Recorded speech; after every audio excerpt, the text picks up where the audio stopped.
like to welcome everybody to our Thursday, March 21st, 2024 regular meeting of the Board of Education, Wayne Westland Community Schools. First item on the agenda is 277.24, Pledge of Allegiance to the Flag. I believe we have a couple students from Schweitzer here that will be leading us in the pledge.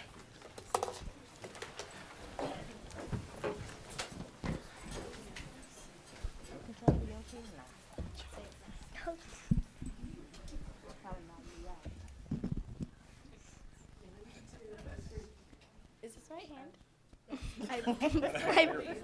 I pledge allegiance to the flag of the United States of America and to the republic for which it stands, one nation, under God, indivisible, for liberty and justice for all. Thank you, and I believe their principal would like to say a few words about Navy and Daisy here. Good evening. I'm Emily Fasoa. I'm the principal at Schweitzer, and these are my students, Navy Watson and Daisy Watson.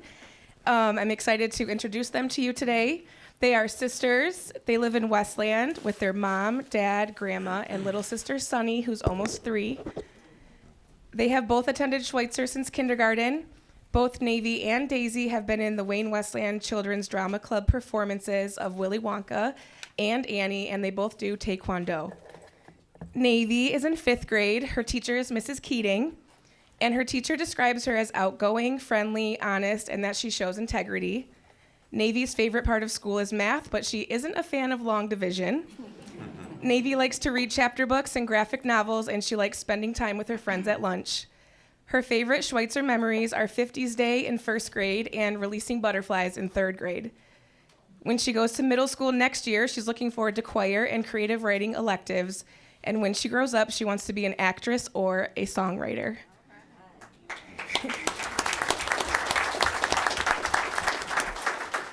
Daisy Watson is in 4th grade. Her teacher, Miss Gray, is Miss Gray, and she describes her as kind, friendly, creative, and responsible.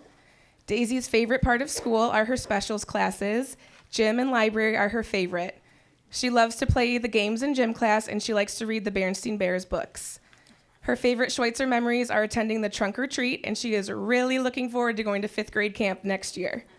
She loves puppies, and when she grows up, she wants to be a caretaker for animals.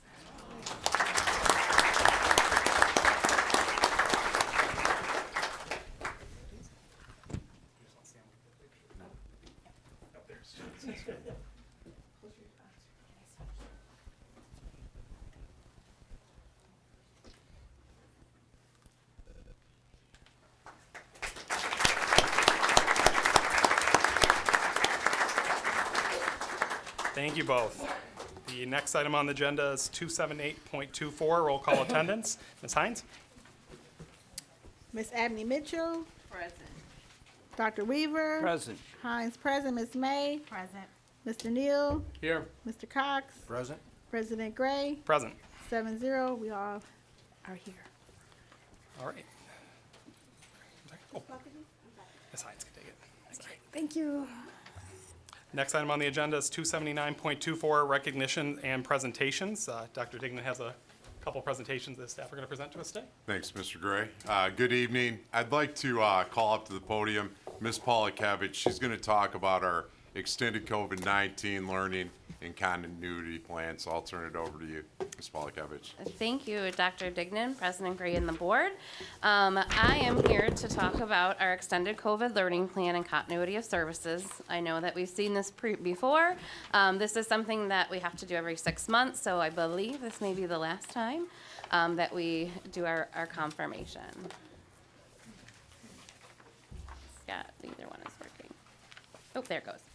So we're just reviewing our ECOL, which is our extended COVID-19 learning plan that was adopted in August 2020 to determine if any modifications are needed every 6 months after receiving funds. And the continuity of services plan was adopted in February 22. Again, make sure that we have public input on the plan. It is posted on the district website, and it's reviewed at least every 6 months. So in your board packets were the documents, but there were no major changes to either plan. But just to review what we have. So again, we updated our band instruments, which was approved last month, so those have been on order for both middle and high school. We are continuing our summer programming with our Busting for Learning, our K-8 STEM and ELA and math program, and our Kinder Lit program, as well as credit recovery for our high school students. We did do a small portion of buildings and ground that included some HVAC and generators. Some technology updates. We continued to pay for intervention programs for students, Amira Math and Read 180. And then our addition, as we've spoken about, was adding in elementary staffing for this school year that we added to our ESSER 3 funds. So just another kind of reminder, Michigan Kids Back on Track is another additional grant. It's called our 23G grant. This is another grant that we have to also kind of reaffirm every 6 months. So these are additional state funds, about $300 a student in grades for students who are not proficient in ELA and or math in grades 3, 8, and 11. And the funds could be spent on the following areas: to address unfinished learning, get students back to grade level, provide additional academic assistance, and then help high schools prepare for post-secondary education. Wayne Wesleyan has been awarded about $1.5 million, and we are choosing or have looked at spending those funds on summer programming for 2025. MTSS interventionist salaries for the next school year. Those are elementary staff that help our students in Tier 2 and Tier 3 reading intervention, and supplies for those intervention teachers. Reporting requirements are similar to ESSER, and we do have this posted, the plan is posted on our website, and also how parents could utilize those funds on our transparency page. And just to keep you updated, there are a few other grants that we have been in application for. 35J is an early literacy grant to improve literacy practices. We are anticipating about $1 million, perhaps a little bit more for that. We can use that on instruction. We do have to use it on professional learning. So we're going through and working through that process, and I know Nancy's presenting in just a minute, and we'll talk a little bit more about how those funds will be used. And we also had one of our teachers, Diane Fournier, who helped do an application for a 99B, which is a computer science professional learning grant. We're anticipating about $100,000, and this would be for training. The majority of it would be to place a half-time coach to help our middle schools embed computer science and other job-embedded professional learning in our middle level grades. I Thank you. think that's it. Any questions for me about any of the information I shared? Have any questions? No? Okay, thank you. Thank you very much.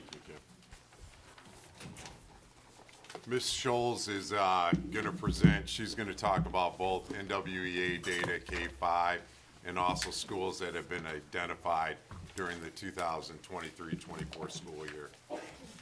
Give them a chance to kind of flip over here. Okay. Thank you, Dr. Dignan. Thank you, school board, for having me today. I remember my glasses and a better screen because last time I think I was slightly blind to the presentation. So I'm here to present to you on our identified schools. This data is, the identified schools are for this year. The data is based upon last year's state assessment data. So to overview, oops.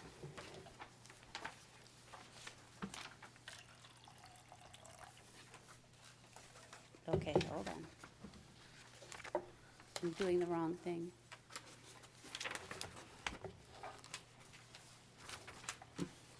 Which way? I need a little help. I think we have somebody coming up to, Yeah, Kim. Oh, I'm holding it backwards. That's why. Thank you. Thank you. Okay, so there's 3 ways of identifying schools at the state level for support.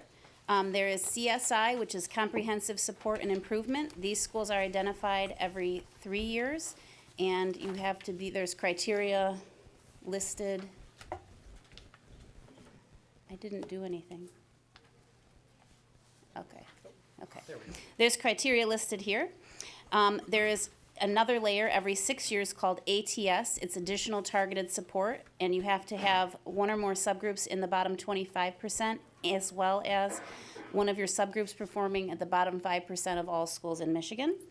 The targeted support and improvement called TSI, they're identified annually, and you are identified for TSI if any one of your subgroups have been identified in every single category within the bottom 25%, and I'll go into that because most of the presentation will focus on that today. So, our identified schools, this is not the right presentation, just so you know. Our identified schools are 22 for 2023. Last year were Edison, Roosevelt, Adams, Stevenson, and those were TSI schools. Our ATS schools were Hicks, CSI, Franklin Middle School, and WIA. This year, Edison Elementary came off the identified school list, and John Glenn and Wayne Memorial were added to the TSI list. And the others remained the same because they are 6-year cohorts and 3-year cohorts. This is not the right presentation, unfortunately. Do we have? I do believe that the board probably has the correct one. Yes. Okay. The board has the correct one. Okay, perfect. Thank you very much. So qualifications of TSI, as in your packet, and I can just explain it for everyone else here, is based upon you have to qualify for the bottom 25% in student growth, student proficiency, school quality, graduation rates, English learner progress, test participation, which has a 95% threshold, and the English learner test participation. And so you have to rank in every single one of those categories in order to qualify as TSI, to be identified as TSI. So if you come out of any one of those categories, that protects you from falling into a TSI category for the state. There are certain criteria when there's 5 or more schools within a district to be identified as TSI, or of any of the categories, so there's special protocols. So the easiest way to not end up identified TSI is to ensure that you test all of your students. And so a lot of the protocols you're gonna see and proposals you're gonna see in this have to do with us adjusting those. That is how Edison came off of the TSI list, although their scores are improving. They simply made sure to stay above that 95% threshold. So, on the next slide, for those of you reading along, moving forward, the target is not going to be 95%, it's going to be 100% because it's very difficult to identify 95% within our schools because if you have to know every category and subcategory of students. So we're really focusing on making sure that every one of our students are tested because if 2 of any subgroup of 30 fall into not being tested, you're automatically in below 95%. For example, at John Glenn, 2 students were missed testing that were from the virtual program, and therefore that's how John Glenn was identified. All the TSI schools, the data that we looked at for all the TSI schools, 146 students were not fully tested. That included Roosevelt, Stevenson, Franklin, Adams, John Glenn, Wayne, and WIA. 66 of those 146 were virtual, 9 were homebound. And so 9 of the 10 11th grade students not tested for SAT, they were present the day of testing, but 1 was not enrolled for the test makeup day. So we have to clean up our inventory of who's there on testing days and ensure that we have a clean window of all students being tested. 14 of our students not tested were absent 10 or more consecutive days within the test window, and 2 were suspended for the majority of the test window. So the proposal to fix this is that students on long-term suspension during the test window and/or our homebound students will either A, report to the board office to test if they are not allowed in their school building, or like for our homebound students, we will apply early for the paper pencil version of the test that has to be given at home on site rather than applying for an exemption after the fact because the majority of those are denied for our homebound students. Homebound students have to be tested.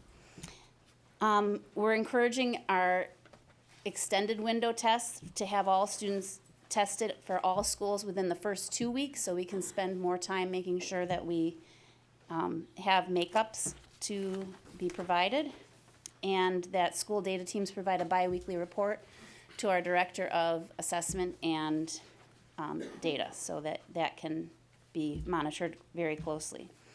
We're also reviewing our policy for how many consecutive days absent constitute a drop and trigger a re-enrollment requirement, because we do have children who are not actively enrolled who then count against us for state testing.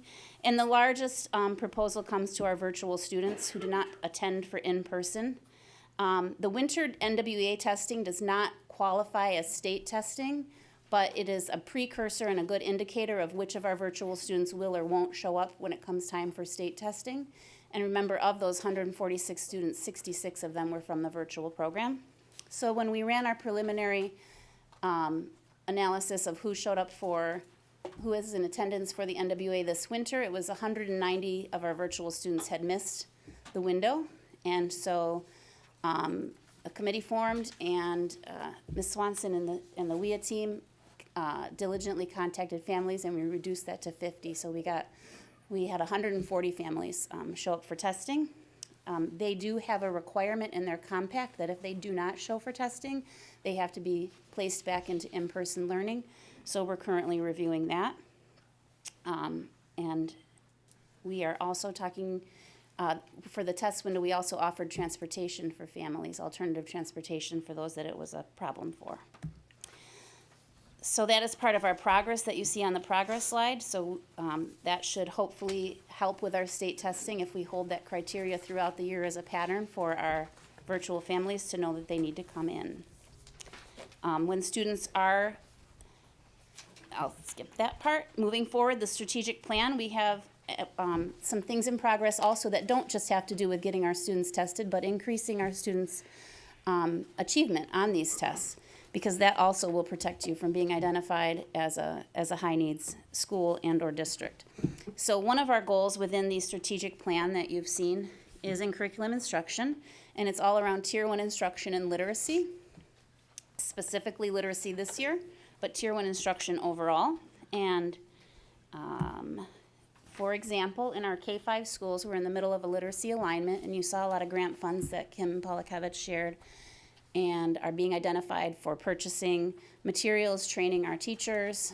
We had a very large literacy task force of 80 of our elementary teachers and staff who attended to determine what were the next steps and what we wanted literacy to look like for our students here. So they met over last summer and identified a standard of care, and we have a timeline also included in the slide presentation. But we have some new assessments that we offer our students, and those are foundational skills assessments around phonics and phonemic awareness. And from the fall, we the initial screening of all of our students, K through 5, it indicated that this fall, before we started any of our initiatives, 12% of our 5th grade students could not accurately identify all 26 lowercase letters of the alphabet. 68.7% of our 5th grade students could not accurately produce the sound of every single letter, consonant letter sound, and basic digraphs. And 38.4% of our 5th grade population could not accurately read all of the K3 high frequency words. So that was some solid data to support the urgency of the work that we are doing. The good news is, in the work, which I do believe is in the slide, this version. Nope. Okay, so the assessment we gave this winter in NWEA is showing a lot of progress already, a lot of growth, and the NWEA standardized is a standardized test, but it doesn't test those exact skills that I just referenced. That data will be coming, that test window just finished. So we'll be happy to share that with you as things move along and we're able to chart that data. But this will give us a good overarching idea of how our initiatives are working. So in addition to the 2 new assessments we're administering that are very skill-based, and we're doing them K-5, we have implemented K-5, the really great reading phonics-based program, as the first piece, and we're doing that K-5, and we're also implementing the Haggerty curriculum, which is a phonemic awareness curriculum, and that is being implemented K-5, and teachers have been overwhelmingly invested in this. You can go into any classroom within the district and see it happening. There's very few that still need support to get that up and running. So the alignment and the work of the task force, this was not anything that I created. This was not created by central office. This was created by your teaching staff. And actually the products that we ended up with and the initiatives that we ended up with were nothing like I had intended in the first place and are leaps and bounds better than I could have ever planned. So kudos to the task force staff. So, second grade data is a little skewed because the testing requirements are different. I won't get into that unless you want me to. So we'll be moving forward with new testing requirements in the fall for which tests to administer in NWA for second grade, and that will help us. I wish you could see this. You'll notice in your data in front of you, do you have the data slides in your packet? Yes. Okay, excellent. So the K-5 reading growth performance bands, if you're looking at the green and blue, they indicate above average growth. And if you compare last year to this year's NWA winter data, you'll see that 9%, 9.06 more students showed average and above average growth this year compared to last year. The data was omitted for 2020 and 2021 because that was the year our students were at home virtual the whole year. In math, we're seeing an uptick in achievement as well. The bottom 25th percentile for growth decreased by 13.85%, and the above 50th percentile grew by 16.71%. Those are huge signs to be looking for. Teachers have commented they feel like students are now able to access the math curriculum that is being utilized. They're able to read it on their own and do the math task with more independence. In science, our above 50th percentile grew by 8.42%. And reading growth percentiles for reading, the students in blue are above 50th percentile growth, and the students in gold are below 50th percentile in growth. And if you are looking for average achievement, you would see 50-50 on the bell curve. For reading, our above 50th percentile from last year to this year grew by 8.78%. And then in math, it grew by 16.71%.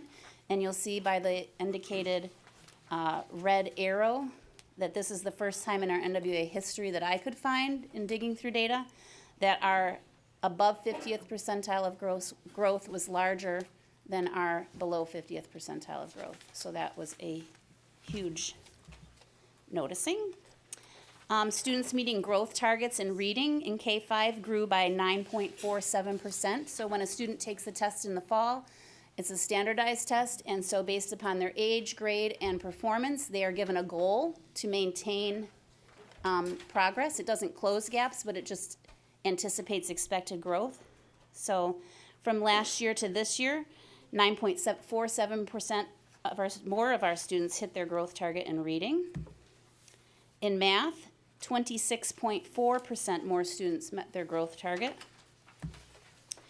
And then we also did a teacher perception data survey, which was included, and we had 140 of 180, I believe, I'm estimating, respondents, so it's a solid source of data. We had between neutral, agree, and strongly agree, a 98% satisfaction for teachers saying they enjoy using really great reading. And students making academic gains because of really great reading, again, a 98% satisfaction rate. If you include neutral, agree, and strongly disagree. If you leave out neutral, you have around 90%.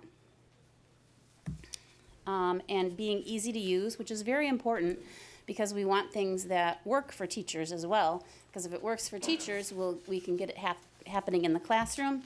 And there was a 98% also agreement that really great reading is easy to use for teachers. And we are excited to share the letters and pass data. My apologies that the presentation did not match on the board because I was really excited to share this with all of you in the community, because this is your hard work too, teachers, especially for our K-5 staff who are in this room. You've done an amazing job at making this happen for our kids. And that is my presentation. Thank you, Nancy. Thank you. Thank you.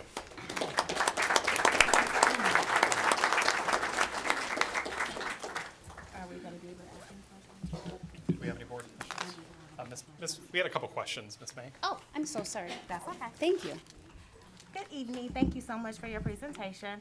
I actually just have 3 questions. In our presentation on slide 4, there is information here around identifying schools. And so you talked in depth about attendance, but on this slide, it is identifying subgroups that are in the bottom 25%. And so I was wondering if there was a plan to address this piece, because you talked about the attendance plan, but So- not this information. So are you referring to the overall attendance plan or the testing day attendance plan? No, so on slide 4, it has like TSI for year 1. Then it has Roosevelt McGrath Elementary, and then it lists Black or African American subgroup and bottom 25%. And it goes through for each of the schools. So then I was asking if that was going to be addressed, what the plan was for that, for each of these schools. Yeah, so the overall plan, the fastest and easiest way to get our schools off of TSI is to ensure that we test all of our students. So even within the subgroups, I'm sorry, Go ahead. please. No, go ahead. So even within the subgroups, we have to, if we test all of our students, then those subgroups would not then be identified either. So there would be no identified status. So I don't agree with that, but we can have a separate conversation offline, because this is talking about students with disabilities, Black or African American students. Absolutely. Who are performing at below. Correct. The bottom 25%. And in order to- So it's greater than attendance. The And problem, So that's the piece yes. that I'm asking about. But if you're not prepared, that's okay to not talk about it today, It- but I would like to know about it. Absolutely, and so, if you don't mind, I would respond. And so, in order to be identified, you have to qualify in all of the categories, which also includes state testing. So if you do test, you wouldn't qualify. However, on top of that, our new Tier 1 instruction that we're working on across the district in K-5, which I just presented on, is impacting all groups, subgroups, every child in this district. And so, we'll be looking into that subgroup data as well to ensure that it's impacting all of our children, including subgroups, like you're seeing in the data that I already shared. So that would increase our achievement as well. Thank you. My next question is around, on slide 11, the goal statement talks about how it would be measured using surveys, classroom observations, and data conversations. And I'm just wondering how this is going to impact student outcomes, student achievement, because this isn't listed as a measure for this competency and implementation of MDE's literacy essentials. That's a great question. So in my work with MDE and MyKIP, a lot of districts are shifting to, as they're implementing new programming, they focus their measures on teacher implementation rather than student results. So the problem we have across education is you can't measure what is impacting students' results if you don't know what the input is. So when we surveyed our staff, and when you survey staffs across the state, you're going to find that teachers do a lot of different things in a lot of different classrooms. And so in order to measure those results and know what's impacting them, you have to know what's happening. So that's part of our alignment of creating that standard of care. And so once we have alignment, then we can measure impact. So we have the alignment now. That's why our first goal was alignment. And so in our MyKIP plan, as approved by the state, we are measuring teacher implementation first, and then we will get into how does that impact student results. What's the timeline for that, For which part? to be able to measure student results? Well, you're already seeing the results in the packet. Correct? No, because I'm looking at a slide that talks about that African American students, students with disabilities. That was are at based the off last bottom. year's testing. My last question is around, do we have any student and parent perception data? We do from last year, and our parent perception data and student and teacher perception data will all be recollected in April and May of this year. Thank you. I just got one quick question. Ms. Hines? Yes. Is there a way we can get a copy? Because I know like you said, the slides are all kind of mixed up. Yeah, Can I'm you get so- that one with the squares with the little highlighted areas that you had on there? Absolutely. I'll share this with April, and then I'll make sure that she'll make sure that you get it. I apologize. Thank you. Thank you. Thank you. Dr. Weaver? Yeah. How would, I realize you're giving overview on all the students. How would this play into a particular student being held back a year, for example, if they did not reach a goal? So, as far as this purview, it wouldn't have impact on student retention because that falls under other factors, I believe, that the district considers when retaining a student. I don't believe we currently retain simply based upon standardized test scores. There's a whole picture of what's going on with each individual student in a case-by-case basis. And I think almost every district across the state has shifted away from the read by grade 3 automatic retention for lack of performance. So we really try to look at the whole child. I'm not directly involved in that, so I don't want to speak too much to that. I apologize. I think you would agree that a child that graduates that can't read is on all of us. For sure, yeah. Absolutely. And I just have one more question. Ms. Hines? 'Cause I know like in Wayne Westland, we have a large district and a lot of times we have like a lot of renters and people are coming and going. I know they can have impact on these tests. Was that like any impact on the last results with the, different kids coming in and out, Because I know sometimes they can lower the scores sometimes too. Specifically, I can't tell you for us, we do have high transiency, but that's the important for the urgency of that standard of care that the Literacy Task Force is working on. So that a student, if they're transient within our district, from Wayne Westland School to Wayne Westland School, will be getting the same standard of care whether they're in your classroom or your classroom. So they'll be receiving the same type of literacy instruction, which was not happening before, which is not happening in many places across the entire country. So we really are cutting edge with this alignment. And again, a shout out to our teachers for their perseverance with this. I can't stress that enough. People dream over having an alignment that's running as smoothly as it's gone here. Thank you. Thank you. Ms. Abney Mitchell? So my question is, moving forward, how do we support these subgroups that's in the bottom 25? So we're supporting all of our students, including the students in the bottom 25, by having the standard of care built around what is best practice for all children. So if we implement best practice for all children, we would expect those scores to go up for all children, whether they are. No. If they are already in the bottom 25, it's obvious that they need more support than the children that's above them. Correct. So the standard of care that you are developing and the standard of care that we are using right now is not meeting the needs of these bottom 25s. Well, currently we also are part of the standard of care is that all classroom teachers are now implementing at K-5, small group instruction within their classroom for the students they identify as greatest need. And so previously, children were being sent out for intervention and they were not receiving in-class intervention in some cases, not in every case, but research shows that you have to have your outside intervention be a second scoop of intervention. And so the teachers need to provide the first scoop of intervention so that our interventionists can then provide that second scoop, and that's what moves children. So we first aligned what had to be happening in our classrooms, because you can't send out students for help. You're no more qualified than the next person to intervene with that child. So we do have that layer built in. Currently, Tier 1 is our highest priority, but if you look ahead in the literacy plan, in year 3, which is not next year but the year after, then we're going to focus in on what's going on in that intervention block. But currently we have standard across all principals in all buildings are ensuring that staff are implementing small group instruction for at least 12 students within their classroom, students achieving below the 60th percentile. So have we identified what was the reason why they are in the bottom 25?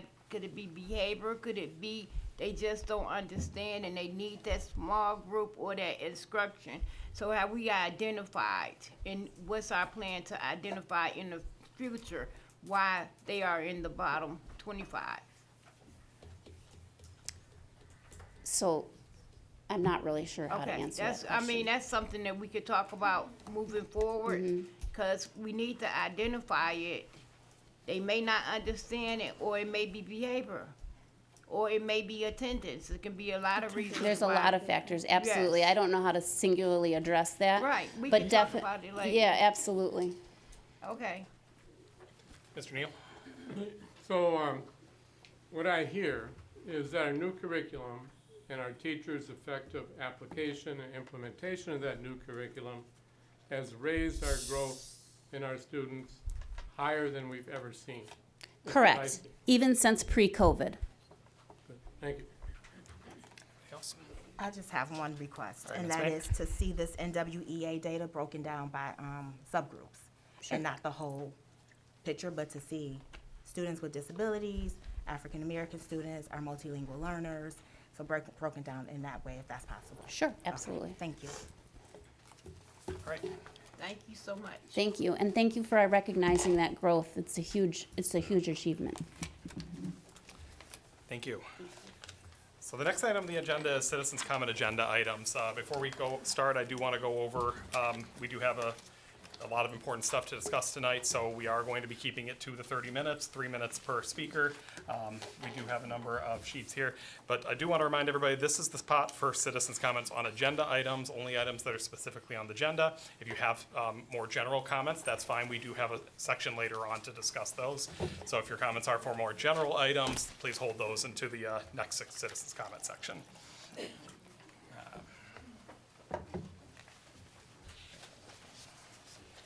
I see which ones these.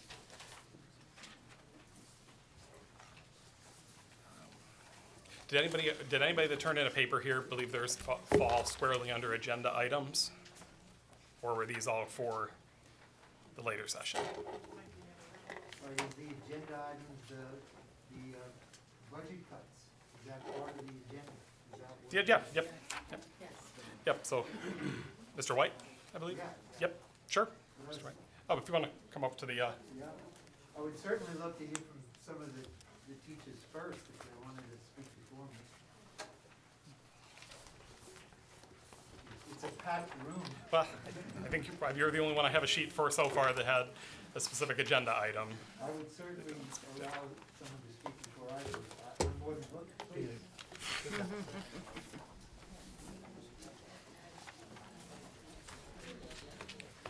Good evening. My name is Heather Martinez. I wanted to speak tonight specifically about safe schools and mental health supports.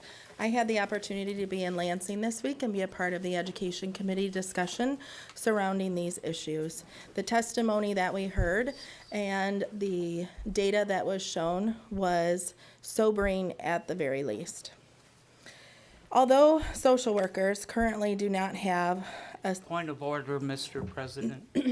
The speaker must be addressing a certain agenda item. Do you have a specific agenda item Yep, so for I'm it? about to talk about staffing numbers and budgeting cuts based on staffing. Okay, thank you. Although Mars currently doesn't define caseload numbers for social workers, I know that there's been much discussion about decreasing the number of social workers that are in the district currently. I know there have already been reductions based on the number of social workers we have, and those that left were not replaced. This also impacts mental health services and supports for our students and families in the community. Our psychologists right now are overworked and moving forward, when you're looking at budget cuts, I urge you again to look at this as an area of priority for those groups. Our psychs right now are at between 50 and 97 evaluations to complete by the end of the year. One of our psychologists specifically will be at 150 evaluations by the end of the year by one human being. Yet we continue to make cuts and not fill positions when they are left open. They don't have time left to support the mental health of our students, of our families, and in the community at large. Given the recent community tragedy and those in the past, we know that anything can happen at any time. Based on the testimony and discussion in Lansing, while we used to be on the right track, Wayne Westland is now starting to fall short in the amount of support staff in terms of what we need to support during crisis, as well as the day-to-day behavior and mental health needs of students. We all know that when students' basic needs are not met, they cannot and will not learn.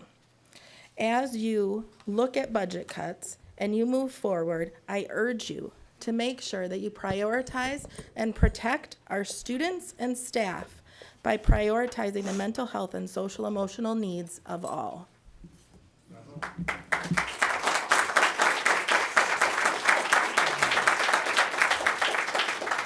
Thank you.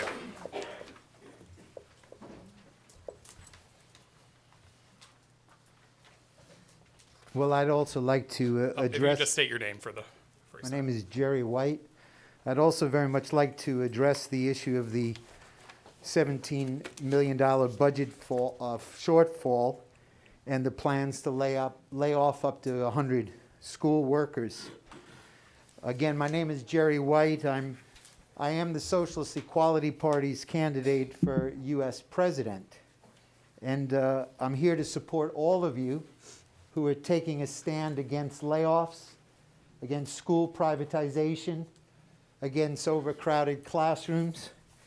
Yesterday I was in Flint, Michigan, where teachers have suffered a 12-year wage freeze, and the school board has reneged on an agreement to give them first step pay raises for the first time in 12 years. Teachers organized a sick out last week, and teachers across this country, whether it's in Seattle, whether it's in San Diego, whether it's in Detroit, are all facing the same conditions. In fact, this is worldwide. So I think we have to ask ourselves, why is this happening? Excuse me.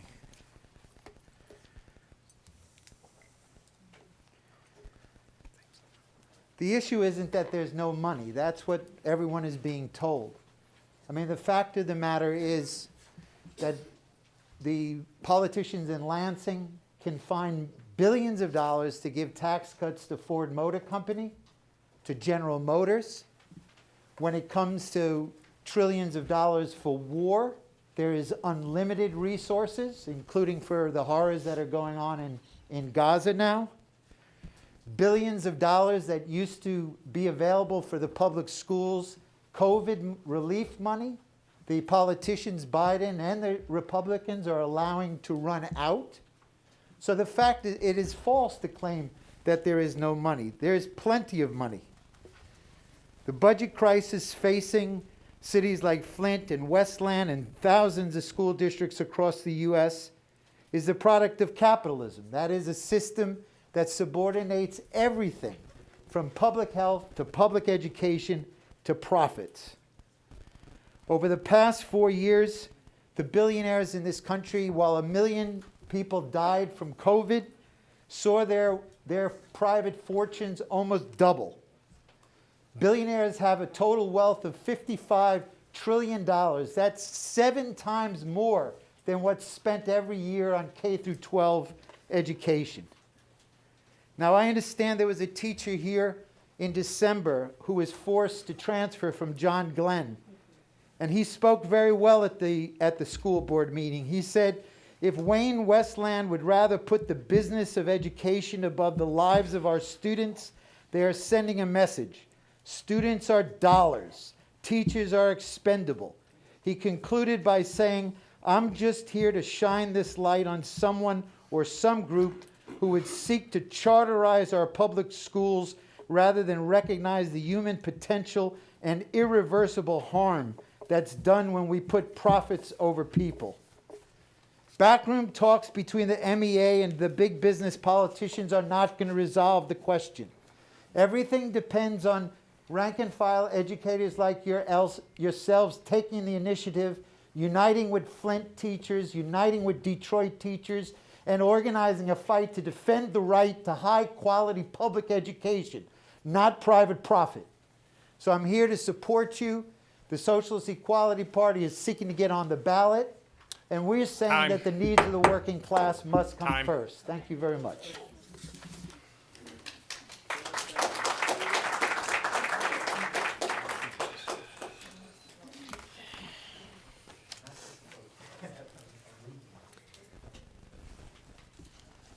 Sorry, new glasses, trying to focus. That's fine. Just make sure to state your name. Yes, Jennifer Owens. Before you get started, I did see you had a number of topics you want to discuss. Just make sure right now. There's stick to the agenda, ones- yes. We'll call you back up. kind of have a mix of both. No worries. So with the topics that's on the agenda currently,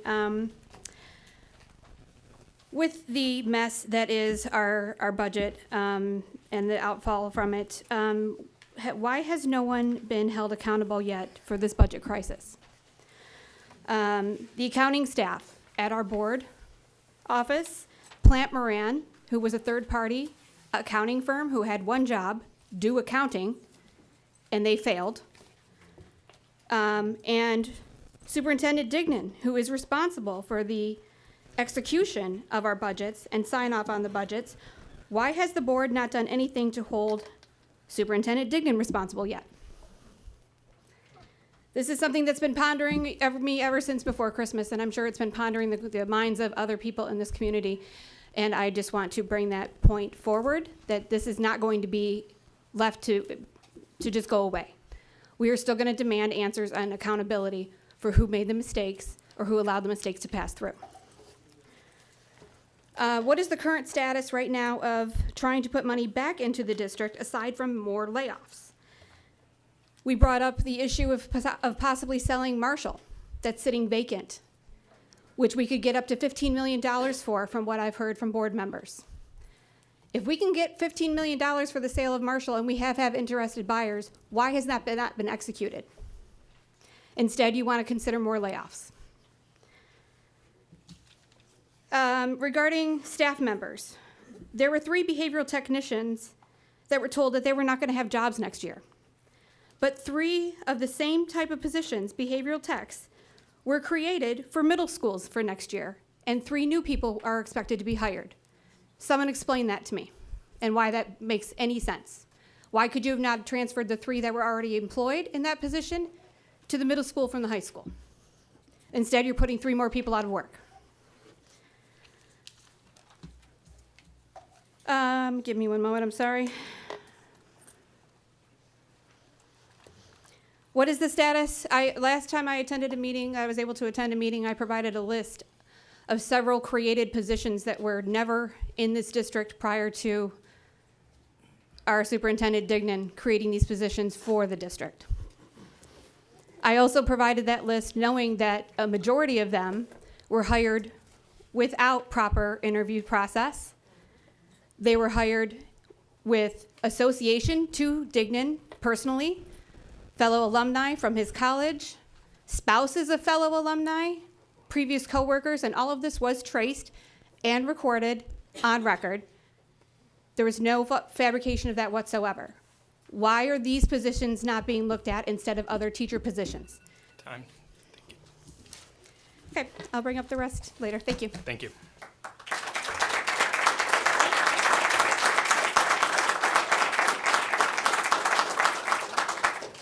Did we have anybody else that wanted to present on agenda items? I think these are the only forms I have. Do we have a form filled out? Okay. I always do, but I never know if I'm going to speak, so I don't turn it in until the end, but it's right there. Oh.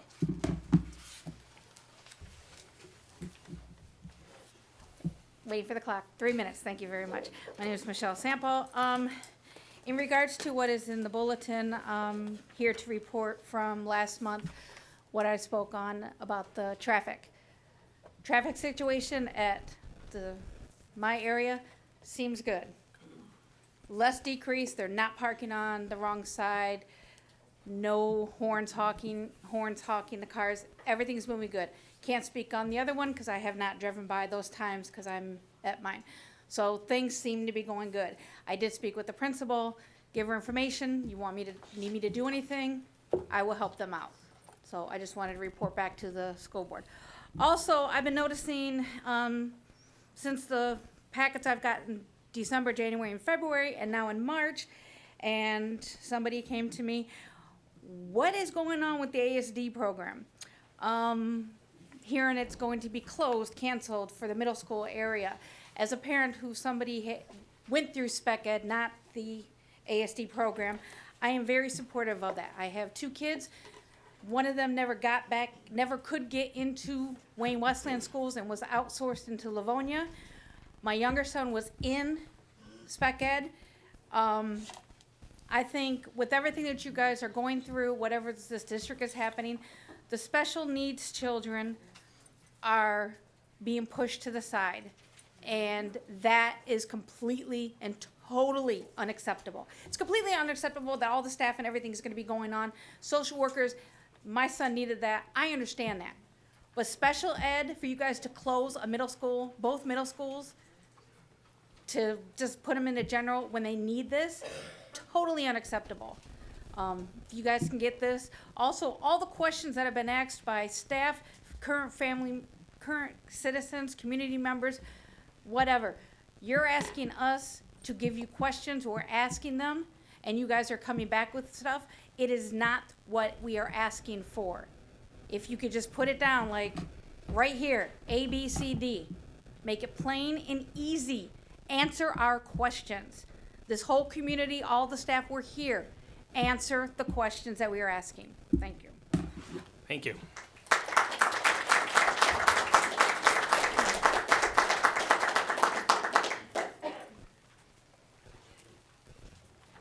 I'm sorry, I didn't turn in the sheet. I was a little late today. Jessica West. I'm going to be really short and sweet. We're all standing here waiting for information about the budget. None of us can really speak to the concerns that we have until that presentation is made. However, 283.24 item 2 is a recommendation to adopt that budget shortly after that presentation is made. And none of the public will have time to digested that. I don't know when you received your packets and if you've had time to review that presentation, but I would strongly urge you not to make a decision on that, either redact it from the agenda or do not consider adoption today, so that it can be thoroughly vetted and looked at before you make any rash decisions this time around. That's all I got. Thank you.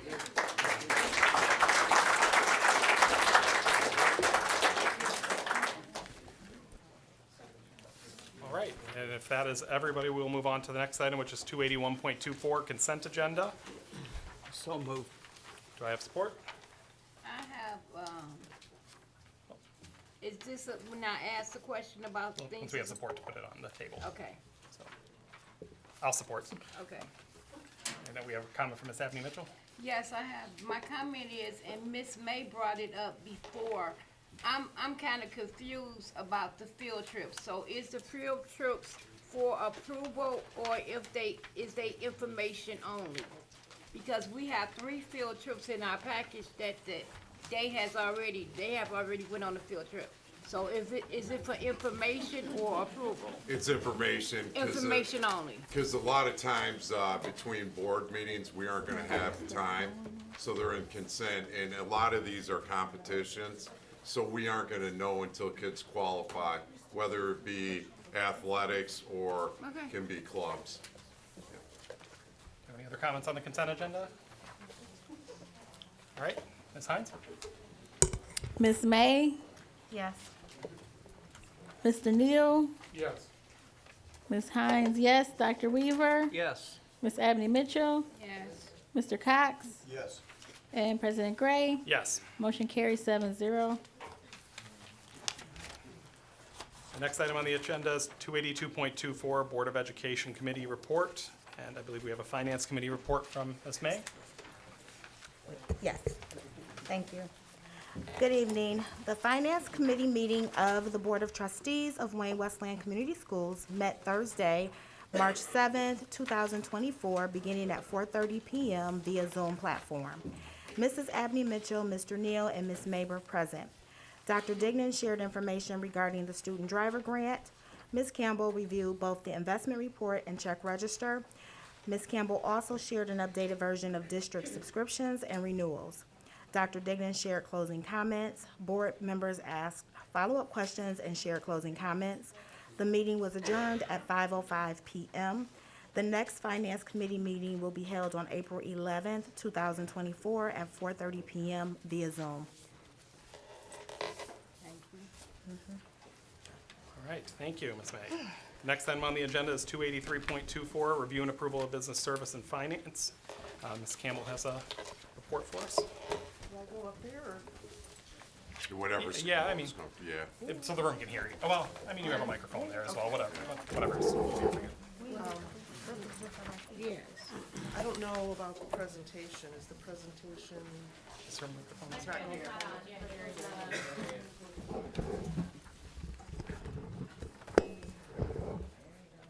There we go. Okay.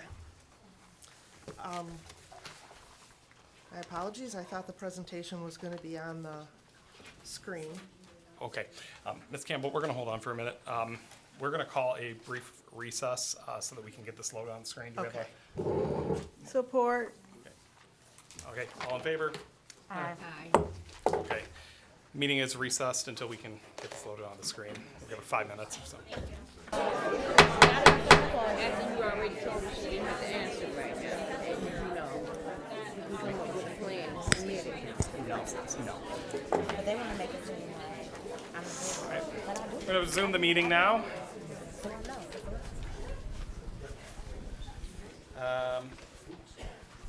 Yeah, and we were at 283.24, review and approval of business service and finance. Ms. Campbell, I believe we have it on the. We need a motion. Need a motion. Okay. Do I have a motion to resume the meeting? Support. Okay, all in favor? Aye. Go ahead. Yep. Hello. Welcome to the 2023-2024 General Fund Mid-Year Budget Presentation. The purpose of this presentation is to give the Board of Education and the Wayne Westland Community Schools community a revised and more accurate picture of the district's current financial position within the general fund. First, let's take a look at some of the historical funding trends that have gotten us to this point. First, I'll start by a little explanation. Public school districts in Michigan follow a fiscal year that begins on July 1st and ends on June 30th of the following calendar year. When referencing any particular fiscal year, we name that period by the year in which that period ends. For example, in the first slide here, that encompasses July 1st of 2019 through through June 30th of 2020, that's referred to as fiscal year 20 or FY 20. The current fiscal year that we're in began July 1st, 23, and will end on June 30th, 2024, and that's called fiscal year 24. So looking back over the last 5 years, you see that in fiscal years 20 and 21, our foundation allowance, which is the per pupil funding we receive from the state, remained flat at $8,111. In fiscal year 20, we reported 10,334 students that were enrolled. When you multiply the foundation allowance by the student enrollment, you get that, where I highlighted in yellow, that $83,819,074, and that's the basic state aid we receive from the state of Michigan for that school year. In comparison, if you look at fiscal year 21, that was the first year after the arrival of COVID, and our student enrollment dropped by 1,062 kids, down to 9,272, while our foundation allowance remained flat. This resulted in $8,613,882 less state aid funding than the prior year. In fiscal year 22, we received a relatively large increase in foundation allowance of $589, and a slight increase in enrollment as some of our students who left public education after COVID returned to our classrooms. Last year and this year, while enrollment has slightly declined or remained relatively flat, we've been fortunate to have a state government that prioritizes public education, and again, we've seen foundation allowance increases of $450 per student and $458 per student, respectively. You can see the impact of these year-to-year changes in that last row, bottom row of the chart. So just those what seems like incremental changes amount to many millions of dollars, one way or the other. Moving on to slide 3. Here I list some of the major components that make up our general fund revenue. And as I just demonstrated in the previous slide, our foundation allowance and student enrollment play a really big part in our district's funding. Another major financial resource for public schools is our local property tax levy. While state law allows us to levy a maximum of 18 mills, we can levy only 17.4798 mills currently, which costs us about $500,000 per year in lost revenue. In order to return to the 18 mills, the district will need to go to the voters to restore us to our full levy. The reduction in mills occurs over time when, simply put, property tax or property values increase faster than the rate of inflation, which causes schools to roll back their levy by very small increments. However, these small fractions, the small fractions, when you're talking about many millions of dollars, equate to pretty big money. Wayne Westland has a very robust special education program, and we receive partial reimbursement on many of the costs associated with special education services.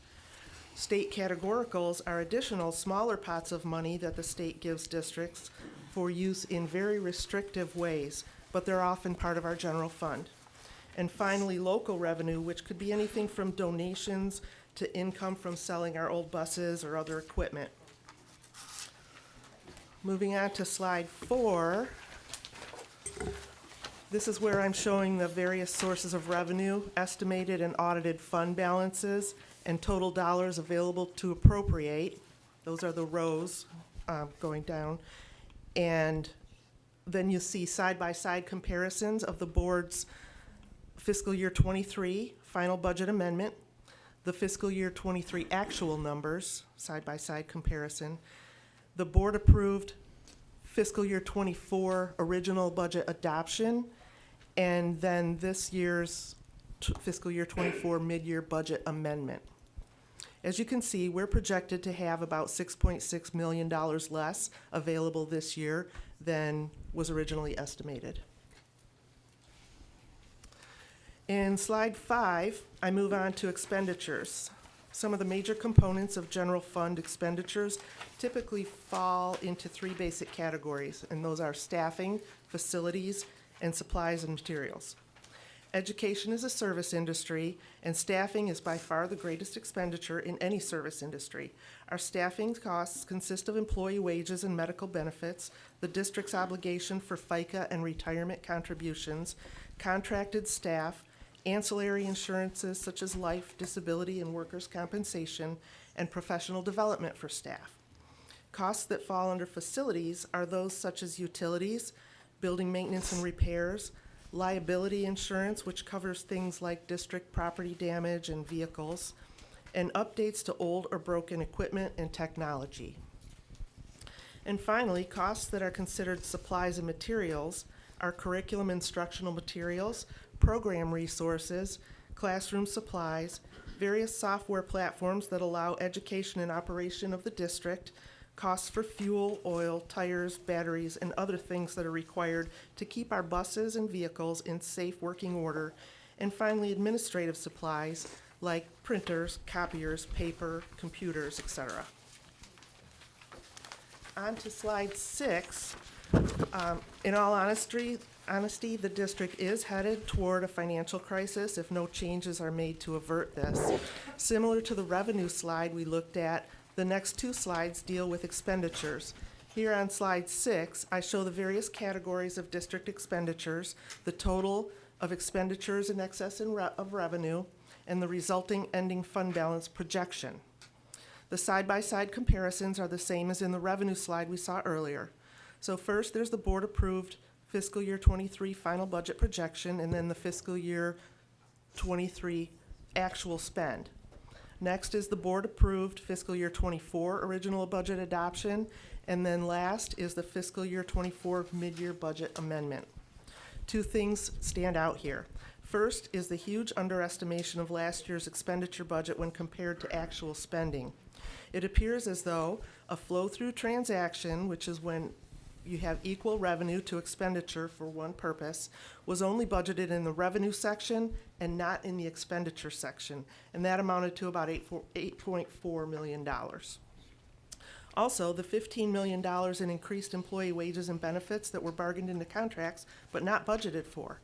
These oversights, when netted to revenue and other expenditures, amounted to an unexpected drop in fund balance of nearly $13 million. The second standout is that although we can project some of the expected changes to finances from year to year, it appears as though many of those projections didn't make it into the original fiscal year 24 budget adoption, and the oversights that were in the fiscal year 23 final amendment were actually carried over into fiscal year 24's original adoption. When the fiscal year 24 mid-year amendment is closely reviewed, the picture becomes much more dire and shows the district headed toward a year-ending deficit of nearly $28 million. Our saving grace for this year, in slide 7, while we're working through our last 6 months of our ESSER 3 funding that was received to help districts survive the pandemic, we were able to come together as an administrative team and identify how we plan to spend our remaining ESSER funds. We changed direction on as much of that spending as we possibly could. We did the same with our service learning grant and categoricals in 31A and 31AA. This work freed up approximately $25.5 million that we can now use to reclassify specific staff wages and benefits into those areas where appropriately justified, providing that relief to the general fund. The result of that work is shown in the far right side column of this slide, where you can see at this time we're projected to end the year with a fund balance of about $7 million, or 4.72%. It's crucial to understand that if we don't make significant changes by July 1st, next year will be devastating. All those reclassed costs will be returned back to the general fund, since those grants that saved us this year are gone. We won't have those again. In slide 8, in closing, there's an interesting thing that we like to say in school finance. By tomorrow morning, this budget is already going to be wrong. Budgets are constantly changing, even day to day, and merely represent an estimate at a single moment in time. I will bring new changes forth at the year-end budget amendment in June. I hope you've enjoyed my presentation and found it informative and useful for upcoming decisions.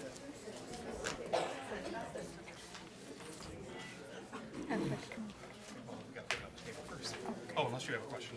I just had a question. Signs Come on, have a just say the question. question. Come on, okay, quick question, because I'm all about positivity. What is our relationship with the state? They have like over billions of dollars that they just had, for different funding because of the appropriations.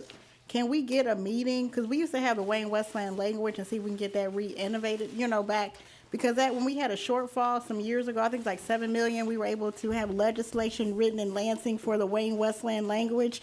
And maybe we can see if we can talk to somebody to see if we can get that reinstated, like with our state reps, the Speaker of the House, the governor. Like, we need to really have a meeting with them because they have the money. And with it being a new part of the year, there's money in Lansing. So maybe we can get together, have the Wayne Westland language brought back together to help us from the shortfall, because we just need to get something to budget that whole so we can keep moving forward. You know what I'm saying? So if there's money in Lansing, maybe they can help us. I do know that we have an upcoming legislative breakfast being held here in our district, that a lot of those things could probably be discussed. Very good points. Anybody else about the presentation? Yep. Mr. Neal. Are you asking for questions or a motion? Well, right now, we're still on the presentation, we're not on the recommendation to adopt Okay. part, but if you have questions about the No presentation, no. Anybody else have any questions about the presentation? I'm curious to know the support services category. Could you kind of identify? Yes, so support services are anything in the functions of pupil support services, so like student services, overall, the curriculum and instruction and CCR departments. It includes things like transportation services, maintenance and operation services, human resource services, business services, all the things that basically are not directly instructional. Okay, thank you. I have one more question. Yeah. Science? One more question. So I know like the grant funding has ended, but there's more grants, coming down. So, I mean, I know that's like temporary, but is there a way we can apply for more grants to kind of help with some of those shortfalls as well? That's kind of what I was hinting at in my closing remarks, that by tomorrow morning, this budget will be outdated. At a certain date and time, I had to cut off all the things that I was incorporating into this budget. We've already recognized some grant money that were not included in this presentation, so that's always an ongoing thing. We are always, we've always got our feelers out there. We're always looking for opportunities. We always read, everything that the MDE puts out and the Fed puts out about education. We've got a great federal and state programs administrator who really is always out there looking and finding things, that we could be eligible for and bringing them forward and applying for them, and she does a great job with that. So yes, the answer to your question is absolutely. Because I know they have a $26 million math grant that's coming down. So as soon as I find out, I'll let you guys know, because I always keep my ears to the ground with that. So I'll Excellent. let you know when that pops out. Yep, I have heard about that, so yeah. Great news, thank you. I just have a quick question. May. Julie, on the slide under general fund trends and assumptions. Yes. Thank you for laying this out like this. I just want to be clear in what I understand. So if I'm looking at 23-24, Yes, and the 9608 as our per pupil amount, that's multiplied by the student enrollment, correct? yes. And then did you subtract that total from the 2019-2020 amount? To get the 7 million? The piece that's highlighted in yellow down here, that's a direct calculation. The rest of these numbers are the difference from the prior year. So yes, that's the additional funds that we received over 2023. Okay.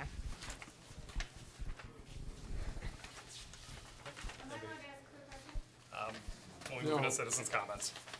Does anybody else up here any questions about the presentation itself? Okay, we'll move on to the next part of the review and approval is the recommendation to adopt. I'd like to offer a motion to adopt the mid-year general fund budget amendment. Do I have support? Second. I think Dr. Weaver got to it first, so with that. Do we have any comments then on the adoption of this budget? Any comments, I have questions? a Ms. May. question. So we're not doing a first read and a second read, we're only doing a first read and voting tonight? I mean, it's on the agenda to vote tonight, but I mean, that's something we can certainly still discuss. I mean, our bylaws call for a first read and a second read. I don't believe so on the budget amendment. We've never done that. What we've never done doesn't mean it's not in our bylaws, though. No, if you're gonna buy something big, I can see that this is an amendment to our budget to correct the deficit that we have, moving monies into the appropriate categories. A second read's not gonna help you figure out. I want to remind everybody, wait to be called on before we, Yes, but I'm no, trying. continue. Yep. You have any other comments on that? I'm not gonna debate it, this was in the bylaws. So I'm asking the question, are we following our bylaws or are we not? And it's fine, it's just a question. I do believe the bylaws do state that, other than emergency items, we are supposed to not vote on things the day they're introduced, but to Mr. Neal's point, that has not always been the practice. We have typically voted on these things in the meetings they've been introduced.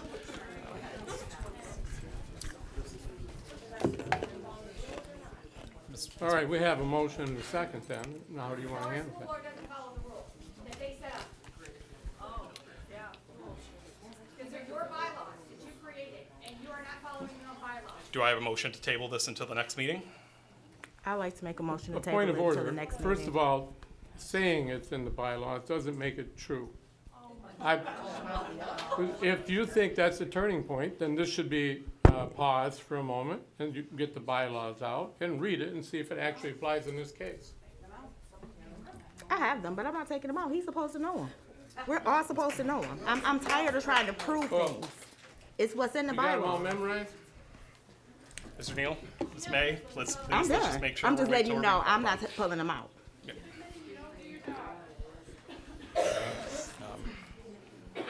I don't know the exact number in front of me. I will say that I do know it is in there. I have sent an email to you.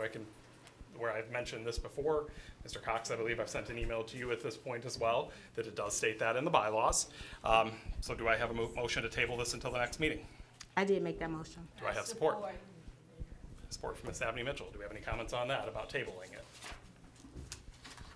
I just had a question, Ms. just a Hines. question, so will this affect anything, like with us not approving it, like anything that need to be done, will it get us in trouble with the state of Michigan? Like, I mean, is there any consequences? Cause usually how the budgets are due by June 30th, and I don't want us to get in trouble. I'm just asking, cause I don't know. Will this cause us any issue if we don't approve it today? No. No, it won't, because I think this is the first time in many, many years that there's ever been a mid-year budget amendment. It's the final budget amendment and the new year adoption that happens in June that you have to have done in June, before July 1st. So question, like, if we do vote and can we amend it again, or this is it before June? If we find anything else, that's my question. Like, say, okay, as is, if we, approve to amend this today as it is, and if they find something else, can we amend it again if they find something else? Well, I will, by law, I do a year-end budget amendment. So if this doesn't get approved today, the next budget amendment will come in June as a final budget amendment for this year. Does that answer your question? So quick question, I know I'm asking a bunch of questions, but I'm just really trying to be clear. And I know you were saying, like, as of tomorrow, the budget's gonna change. So I'm just kind of worried about, like, how things are placed. Is it gonna just cause any issues, So I think what you're asking is, if you adopt this budget today, is the state going to intervene, take over? Not really take over, but just, with the rules, and then. The 5%? Not that, I just don't want to, like, something happen where we can't, like, pay bills or something, No. or makes it more negative if we don't approve what we have today. That's what I'm just concerned about. No. It's not gonna change No, anything. because like I say, you've never done a mid-year budget amendment in at least 10 years, if I'm understanding correctly, or if I looked through history correctly. The required budget by law is June's final budget amendment and New Year adoption. Those have to be adopted before June 30th. Okay. Mr. President. Does that help? Mr. Cox, I think you had something Oh, first. yeah, hit it. I just want to make sure that I'm clear on what's happening here. There's a motion, it's been supported, and then the issue was whether it is a violation of our policy to adopt this amendment tonight, or whether it has to wait. And as I understand it, a member of the board actually has that specific language, but won't produce it so that the decision can be made tonight. Is that correct? Is that what I understand? I don't believe anybody's made any motion based on that. They're basing maybe their personal decision. But my on that. question is, the document which would establish one way or the other, actually is here tonight, but we can't see it. Nobody has made a motion stating that based on our bylaws we're doing this. They're making a motion that they want to take another month. We don't, whether the bylaws there or not, we are allowed to table an item that's on the agenda, whether that's in the bylaws. So yes, while it is in the bylaws, we can table an item without it being in the agenda. So we were taking the time to not have to teach the members at this table their own bylaws to do something that we can already do by tabling it for another month. If you'd like, we can go into recess, we can pull it up, we can come back and show it, but we're we're allowed to table something without that provision of the bylaws. That wasn't part of my question. I was just wondering if the document that would establish one way or the other what we're supposed to do exists at the table and we can't see it. That's what I Well, the was document is your bylaws, Mr. Cox, your bylaws that I believe you voted on approving. So But if what I'm you have a asking is, question can we about that. see it right now? Because there's a question. You know, Are you denying that I have provided you that provision in the past? I'm asking. No, I'm you're asking for it tonight. You're asking for proof here, so I'm You asking, understand the words I'm using? I'm asking if we could see it right are now. you saying that it's not in the bylaws? I'm asking if we could see it right now. Okay, we can take the time, there we go. What can We can recess while we pull this up and then, okay. Go get a hard copy of the. Yeah, that's for that. Thank you. All right, do I have a motion to recess? So moved. Okay, all in favor?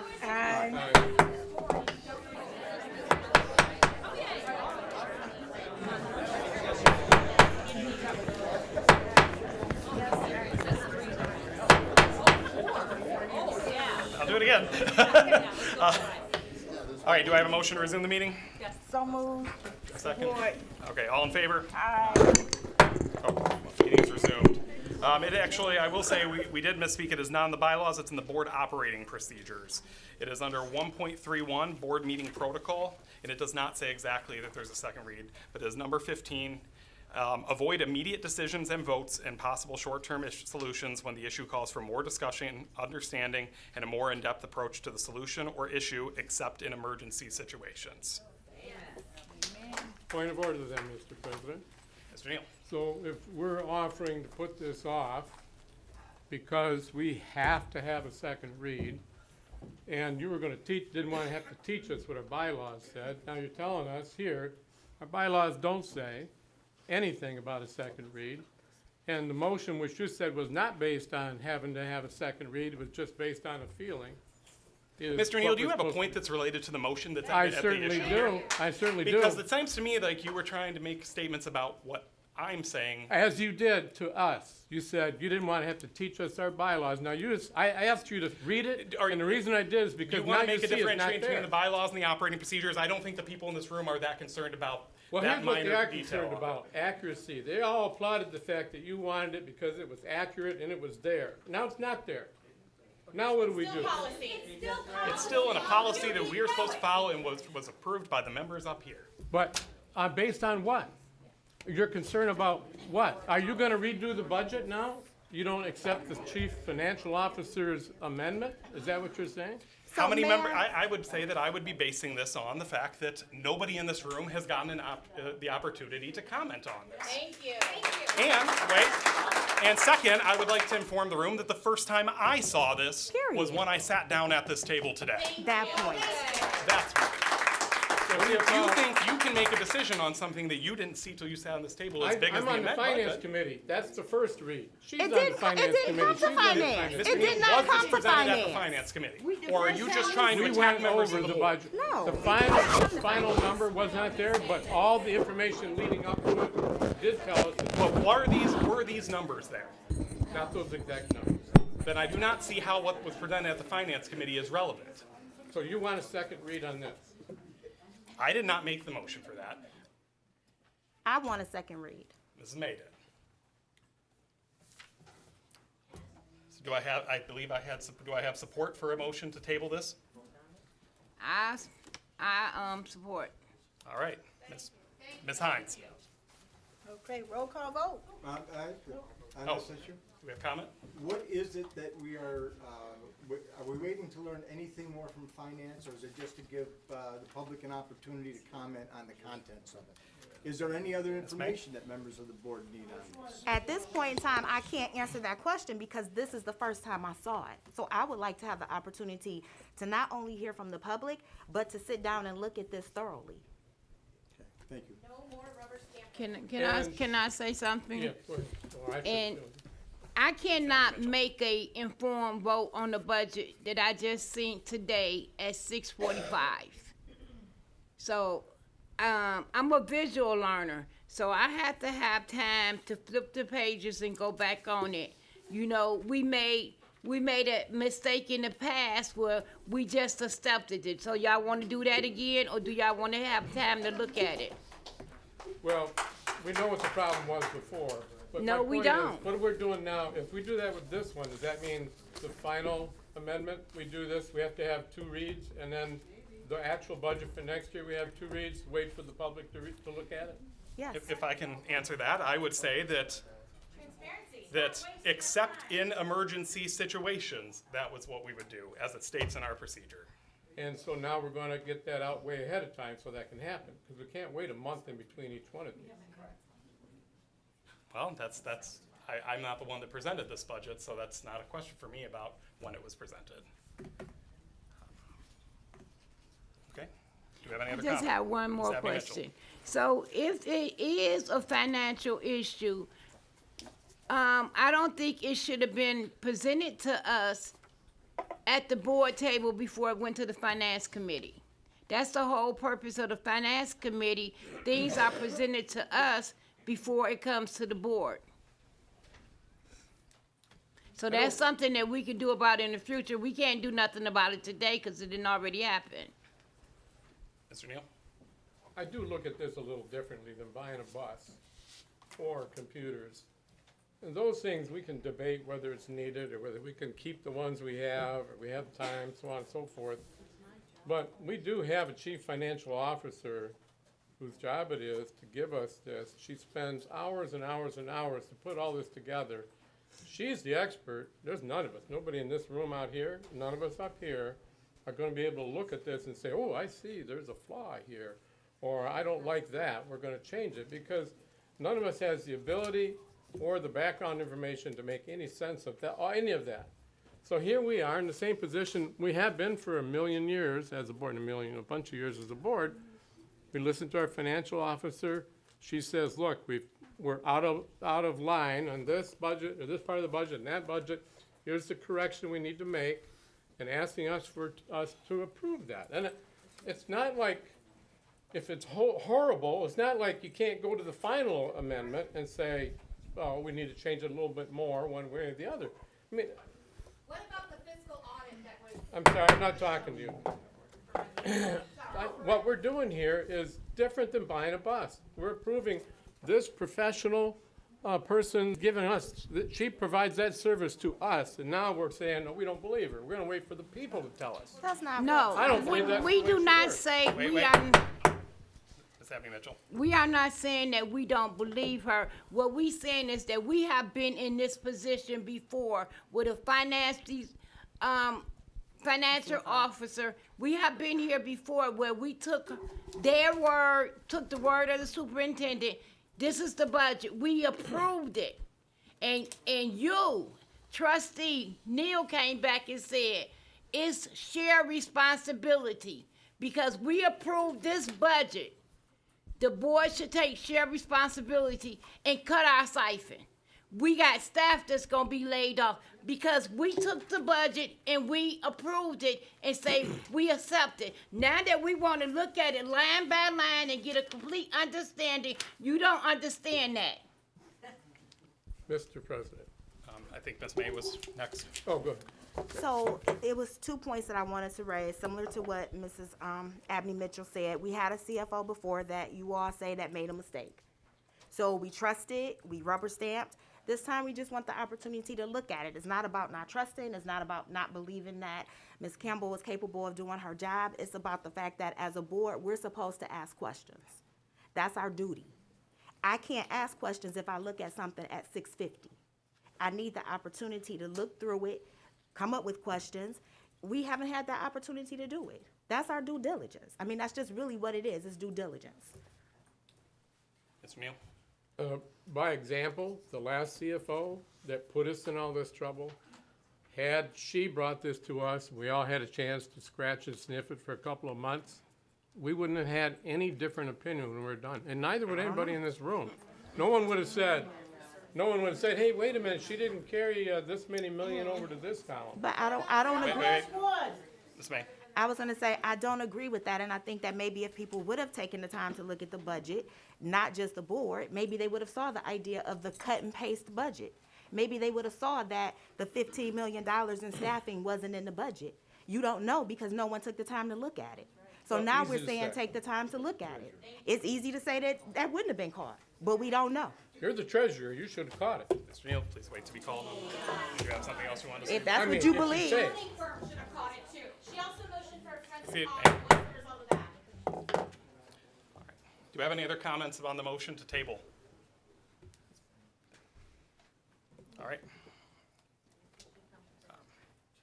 All right, So we're missing a board member? we still have a quorum. Okay. Yep. That's fine.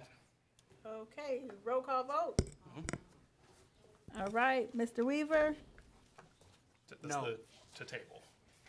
the table, the motion. So, Dr. Weaver, No. Ms. May, Yes. Ms. Abney Mitchell, she's, Yes. let's see, Mr. Cox, No. we got Ms. Hines, yes. Mr. Neal, No. President Gray, Yes. yeses when the motion will be tabled.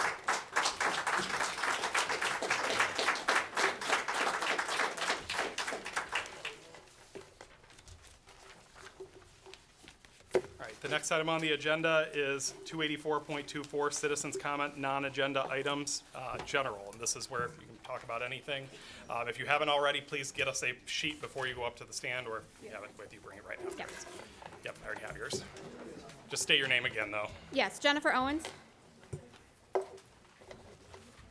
At the last meeting, there was a motion for a forensic audit. What is the status on that?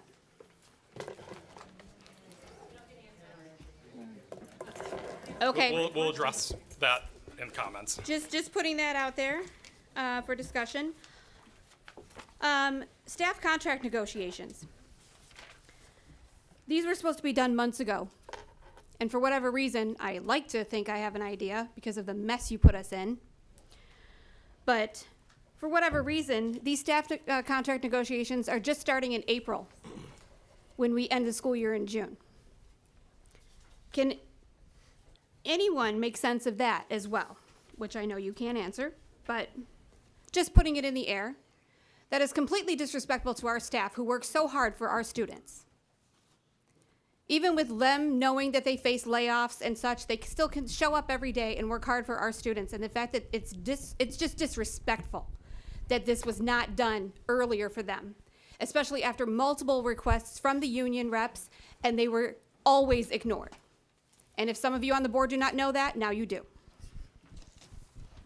Also, I'm not sure if anyone at the board is aware, but we are allotted government funding for meals for our students. We are provided a free lunch, we are provided a free breakfast, a snack at 2 p.m., and for those athletes and other students staying late, they are provided a hot meal in the evening. At Wayne Memorial, since at least early December, if not even earlier, this program for the evening meal has been cut, where John Glenn is still getting that program. Apparently, it had something to do with a behavioral issue and then a supervision issue. My question is, and of course, why is this acceptable that one high school in our district is getting this program and another high school is not? There should be no favoritism. The board should be working with administration at Wayne Memorial to find out what the problem is, fix the disconnect, and make sure that our students get entitled to what they are entitled to by the state. Again, if no one knew about that, that needs to be addressed immediately. Thank you. Thank you.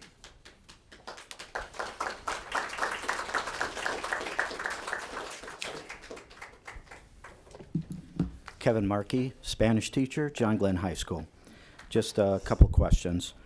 In the budget report, we saw the modification of $9,693,734. If that was ESSER money, we had a total of $26.3 million available. That leaves $16,606,000 available for reclassification, and I'm hopeful that you're still working on that. I appreciate that if it is the ESSER funds, That's what we've been asking you, the simple solution all the way through. So hopefully we see that 16,600,000 added to that fund balance. In response to a statement made by a board member, none of us could figure this out without the background information. We've been asking for background information, and we have not gotten any. We have been volunteering our help to figure this out, but no background information has been shared with anyone. I guarantee you, we could figure it out with you. So please, if you can involve our union, we can help. Thank you. Thank you.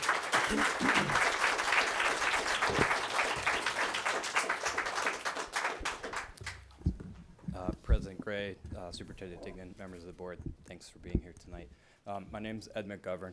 I'm a 24-year veteran of this district. I work at Wayne Memorial High School. And I want to thank Ms. Campbell, first off, for the budget presentation. As she stated, this is the first time in my time here at the district that we have done an amended budget, which is common practice. And so thank you for doing that. It's embarrassing that we haven't been doing it before this time. I think maybe we could have caught some of these things. My real comment, though, has not too much to do with the budget, other than the fact that while you shared those numbers with us, which was wonderful, they weren't really different than what you had shared when you put out the YouTube video with Dr. Dignan. And so I think what people, members of the community, parents, staff, are looking for is to see more of a breakdown of what that spending is, right? We know that we overspent. We know that the current budget continues that. And we know that that needs to be fixed, but lumping all of staff and all of instructional costs together doesn't really give anybody an idea of where the problem lies. So I think that's what people are hungry for. To comment on what Ms. West brought up, I do think there's a disconnect in other places as well. Just this past week, Monday and Tuesday, Dr. Dignan sent out some updates, which were fantastic. He highlighted the great work that our social studies teachers at the middle school did. They have many people who participated in National History Day and are moving on to states. So that's really something we should applaud. At the same time, though, that our accelerated teachers are doing that, we don't have a program for them at the high school when they move to 9th grade. So it's been great that we've been putting in all these career college readiness programs, but the focus tends to be, I think, at least from those of us in the academic side of things, on the career part, not the college part. And that's really tragic because we do have students who are interested in that. And right now, those accelerated 8th graders won't have an accelerated class in social studies at the high schools because of that realignment that we did when we switched our curriculum order. So that's great that we have a career tech program, but we don't have something for our college students. Because we have these numbers, and I understand we have to make cuts, but because we have these numbers about class size, we won't have calculus at the high school. And if someone's looking to go to college, that's a shame, right? And that's a disservice to the academic side of what this school district should be about, right? Not just the athletics and the career tech programs. Thank you.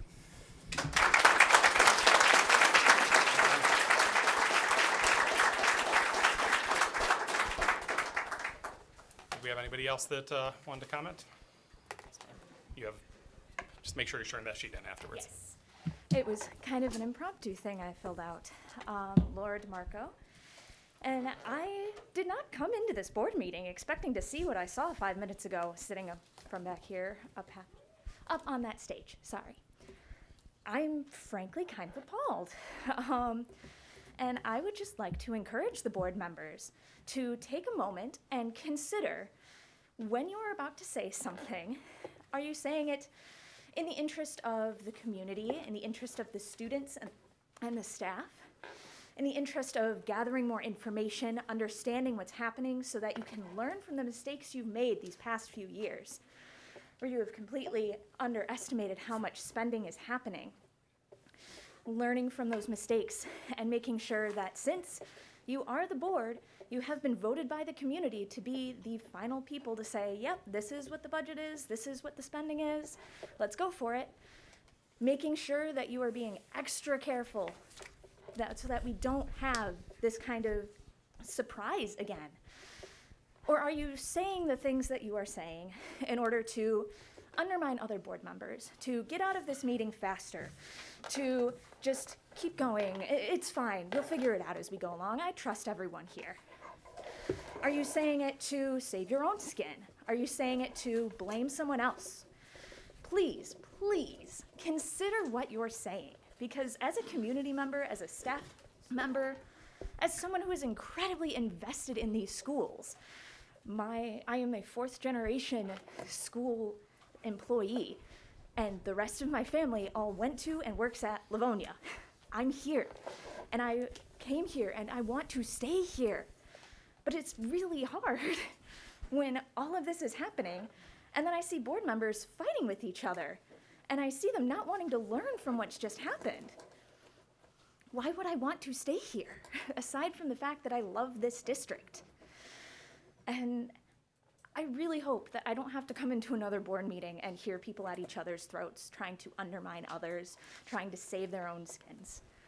Please think about what you're saying and the intent, not just the words, not just exactly what's happening in the moment. Think about your intent and what you are trying to do as a board member.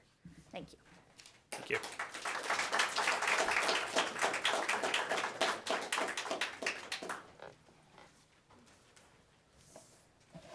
Jessica West. It's been 6 months since this started, since news broke. Perhaps more time for some, because I understand that there's been references that some people knew as early as last summer that there were budgetary issues. We, the people, the public, the community members, have been asking for a few very specific things. We've been asking for communication. We're getting a lot of it, all of the great, wonderful things you're doing, and I really think that we should be sharing those things with the community, but I am concerned that we are sharing those great positive things to hide the real things that are happening behind the doors. We have been asking for accountability from our board members, and I see that some of you have risen to the occasion, and I genuinely thank each and every one of you that have decided to do that. There are other members of this board who have decided that they do not want to serve the public, and that they do not want to be held accountable for their actions. And that is evident in the discussion that just happened, where the community said that they wanted to pause the discussion. Board members said that they wanted to pause the discussion to dig deeper into it so that you aren't rubber stamping information. And there were 2 board members who said, no, we're gonna just keep doing the same old and hope it changes. Even though the chief financial officer that you are trusting with this information said, we are going to be in dire fiscal need. That was part of what she said. Why wouldn't you dig deeper into that? Why wouldn't you take pause? We've been asking for transparency. The fact that our board members did not receive this information until they sat down in their seats tonight is appalling. Those packets should have been given to those board members well in advance so that they were able to review it, ask questions if they needed to come here prepared in order to make a decision. And the fact that that's not happening for you guys, I'm sorry. That's not the way that any type of governance should work. We have been asking for fiscal responsibility. And Ms. May did make a motion to do a forensic audit to get an RFP. There's been no conversation, there's no information about whether or not you guys have looked into that. I know that we said it was gonna be terribly expensive. However, isn't it terribly expensive to continue spending too much money? Regarding the budget changing constantly on a daily basis, we're robbing Peter to pay Paul on a constant basis. That's what we're doing here. We keep zeroing out budgets to move money around. We're using ESSER funding here, there, everywhere. We're not using all of it, we're using some of it. Do we even know what that looks like? That is a concern. And so I know I've got 17 seconds left. It's tabled, you guys are gonna come back to it. The problem is that there's a new budget the next time we have this conversation, and what does that look like? We cannot let these expenses continue to keep compounding and you making decisions about making purchases and approvals for things without really having a full scope. We need all of the information, including the details. Thank you. Thank you.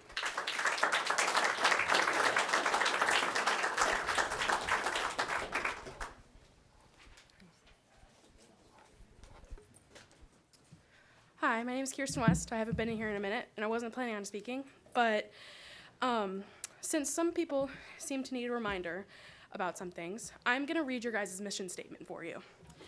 The Wayne Wesleyan Community Schools, in cooperation with parents in the community, will educate and prepare all of our students to become knowledgeable, responsible, contributing members of a global society. Contributing with parents and community. When you go home tonight, if you could reflect on that and make sure that you know to your truest self that you're actually contributing with the public, because there was some tension about seeing the public's view on this side of things, and that shouldn't happen. There should always be a public comment after very serious budgets and very serious issues are being shown. I just wanted to give you guys a reminder to make sure that you are living up true to your mission statement, or maybe you should update it. Thank you.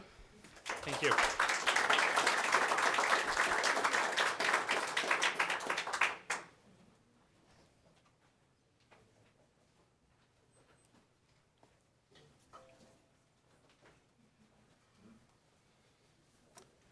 Good evening. My name is John Ross. I'm an employee in the district.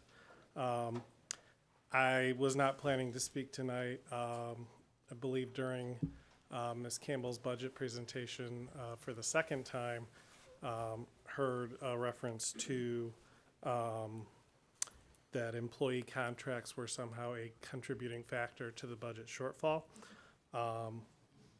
I'm not a part of bargaining, but I want to believe that both sides negotiate in good faith and agree to something that they both believe they can afford. What I wanted to point out in the WWEA contract, Article 18.2, subsection 1, I'm paraphrasing here, outside hire with 6 years or more experience is placed on step 3 of the salary schedule, and that's the highest level that's actually negotiated into the contract. 18.2 subsection 2 states that the board has the authorization to place new hires at a higher step level at their discretion. So if in fact that is a contributing factor to the budget shortfall, it's because of central office and human resources practices of bringing in new employees at higher step levels than what the contract was negotiated for. I will speak from personal experience that this practice is demoralizing to loyal employees who have served the district for a long time, as I am someone who is at a lower step level than people who've been brought in more recently who have less experience than me. So thank you for your time. Thank you.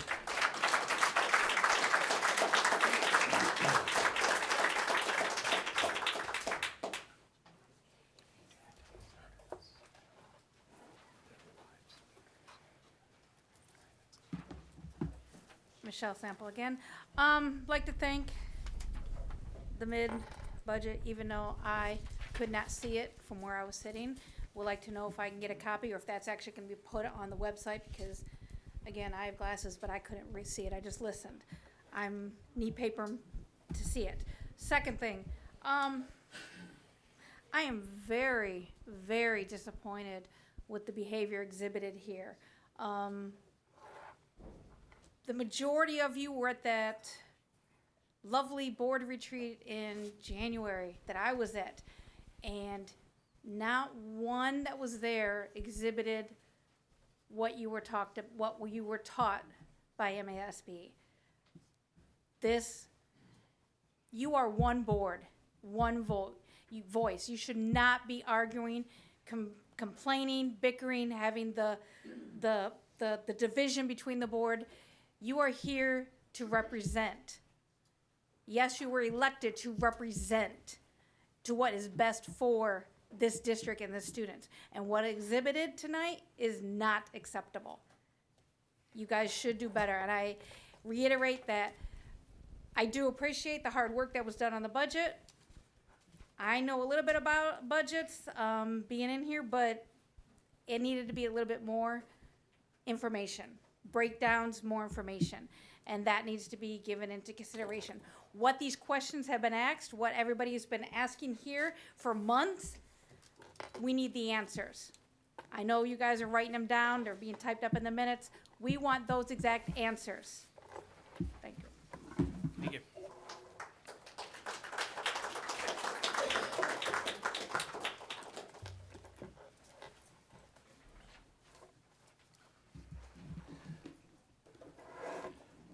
My name is Andrew Ambrose. Earlier tonight, Ms. May, you were going over the financial committee report.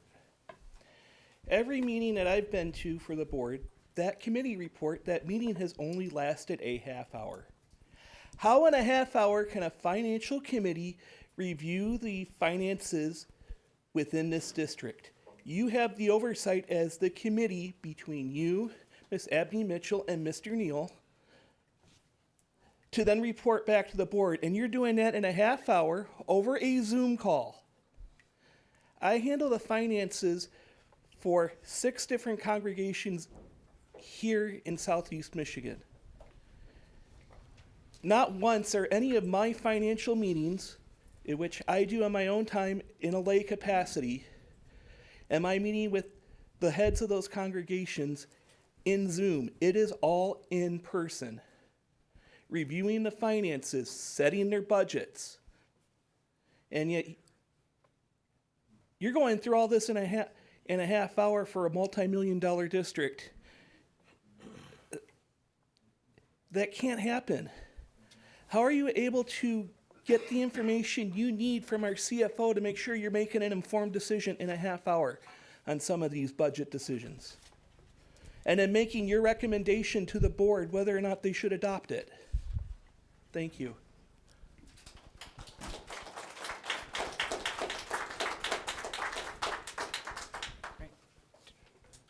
All right, if that is.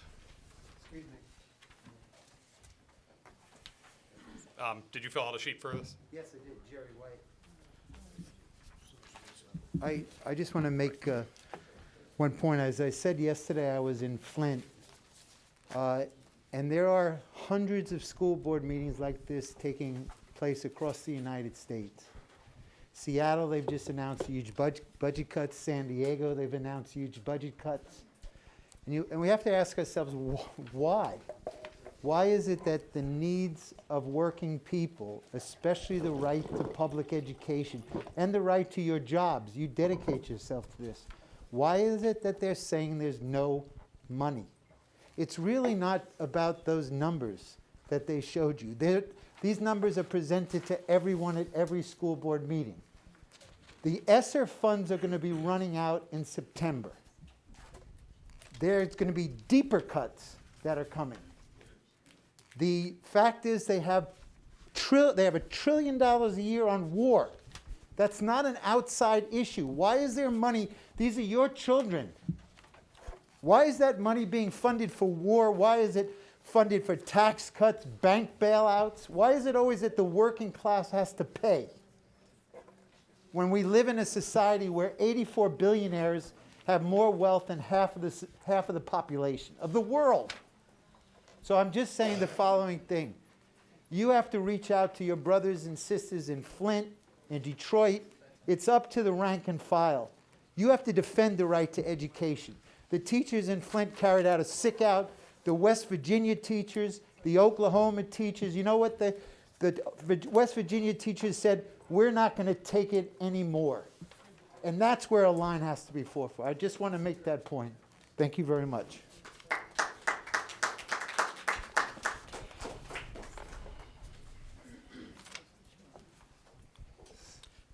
Do we have a form? No, I'll fill one out. Okay. My name is Ann Heineke, and I am a parapro in the district. And I just wanted to recognize Julie Mitich. She retired today, and all her years of service, she needs to be applauded.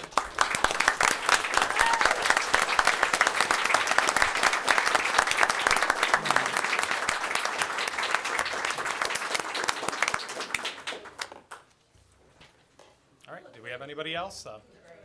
Okay, the next item on the agenda is 285.24, Superintendent's Report Comments. Dr. Dignan. Thank you, Mr. Gray. First off, Julie, I want to thank you for your service all the years in all the capacities that you played. The biggest impact you've had is on our kids, so thank you. The other thing, I'd like to express my deepest condolences to the family, staff, community of our Roosevelt McGrath student who passed away last week. Our district has had an amazing support team in place of teachers, social workers, psychologists, counselors, and other staff members that came together during a very difficult time and helped everyone work through this tragic loss. Again, we've provided a lot of outside resources from Sandcastles, New Hope Center for Grief, Angela Hospice, and Care Solace, so I do want to thank those groups. The RFP for the forensic audit has been completed. Our team will post it tomorrow. We're conducting a public bid opening on Friday, April 12th at 1 p.m. We will update the board and community once the bids have been opened and reviewed. The corrective action plan that was requested by the Department of Treasury was submitted this past Friday, March 15th, regarding the district finances. Once the Treasury completes a review of our plan, we will post the plan on our district website and provide updates during monthly board meetings as appropriate. On March 12th, we held our sophomore career fair at Wayne Memorial. It was phenomenal. We had a great turnout, helped build momentum around our kids and their post-secondary options, so I want to thank everybody involved there. On March 20th, all of our 8th graders went to the Discover Your Path event. I want to thank Ali at Hype Athletics that let us use the facility. Every 8th grader in the district was able to go there. We had colleges, careers, and also skilled trades, so it was a wonderful, wonderful opportunity for our kids. I want to thank both Davey and Daisy today from Schweitzer for doing our pledge. They did an incredible job, and we appreciate it, and it's one of the highlights of our board meetings to put our kids in front of our community. I want to thank Ms. Polakevich, Ms. Solch for their presentations this evening. I also want to thank Ms. Campbell and the business office team for your preparation and preparing the presentation today. I know firsthand you're burning the midnight oil, you're creating the budget amendment, creating processes, populating the RFP, and I hope you know it's greatly appreciated. Please remember, as we are coming to the final months of the school year, please watch the school calendars. After spring break, things speed up, and there are a lot of events and things happening around our district. I also want to credit anybody here that's part of our literacy task force. As you saw the data, or heard the data, I should say, the PowerPoint wasn't there. Some of the growth we've seen is some of the most amazing, incredible growth I've ever seen in both literacy as well as math. And again, that's a credit to our teachers. 80 teachers make up our literacy task force, and I'm really happy, and it's amazing to see kind of the flight that we're on, because typically 2 or 3 percentage points you're happy. In some cases, we're talking growth of 16%. So that's a credit to our teachers. I want to make sure that everybody here has amazing spring break. I hope you have the opportunity to rest and enjoy your families, and I'll turn it back to you, Mr. Gray. Thank you, Dr. Dignan. The next item is 286.24, Review and Recommendations, Board of Education. I'm going to start with Mr. Neal. Yes, thank you, Mr. President. Contract language. I used to negotiate contracts. I was the president of my union, and for 11 years I negotiated contracts for the union. And then for 4 years I was on the other side, negotiating for management. Whenever an issue came up about the contract and the contract language, even though I had been a part of negotiating that, I always went back to actually read what the final wording was. Anybody that's negotiated to tell you, wording changes, maybe 5, 6 times before you come to a final wording. And not everything is committed to memory. So you do have to look at that to see what the true meaning is. So when it's brought up here that we have bylaws and or some other document that controls something, and it's stated specifically what it is, yeah, I want to see what that is. I didn't memorize all that stuff. I want to read it. I want to be able to assess for myself, does it really say that? And as you might have noticed, when we actually looked at it, you might glean something similar from it, but it didn't say what was being proposed. And that's why it's important to look at the wording. The union contracts were brought up as far as, the money involved. The money negotiated for the union contracts that we had to pay out of the budget is not the problem of the union. The unions did not cause that.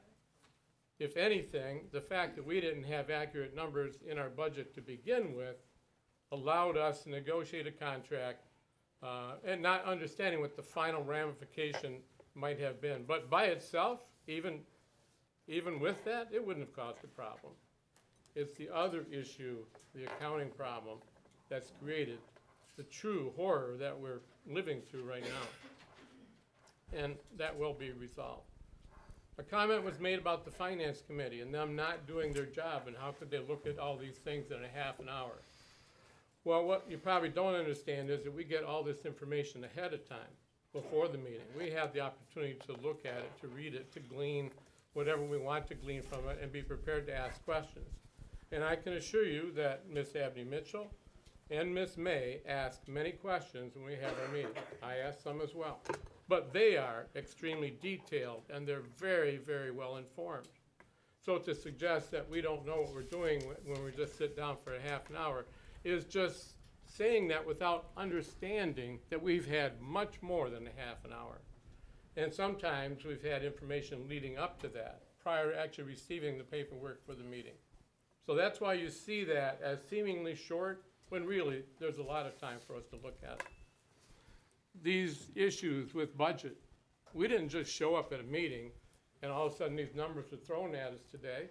We've been talking about these issues surrounding it and closed meetings as it pertains to possible layoffs and all these other things that come as a result of having to modify the budget.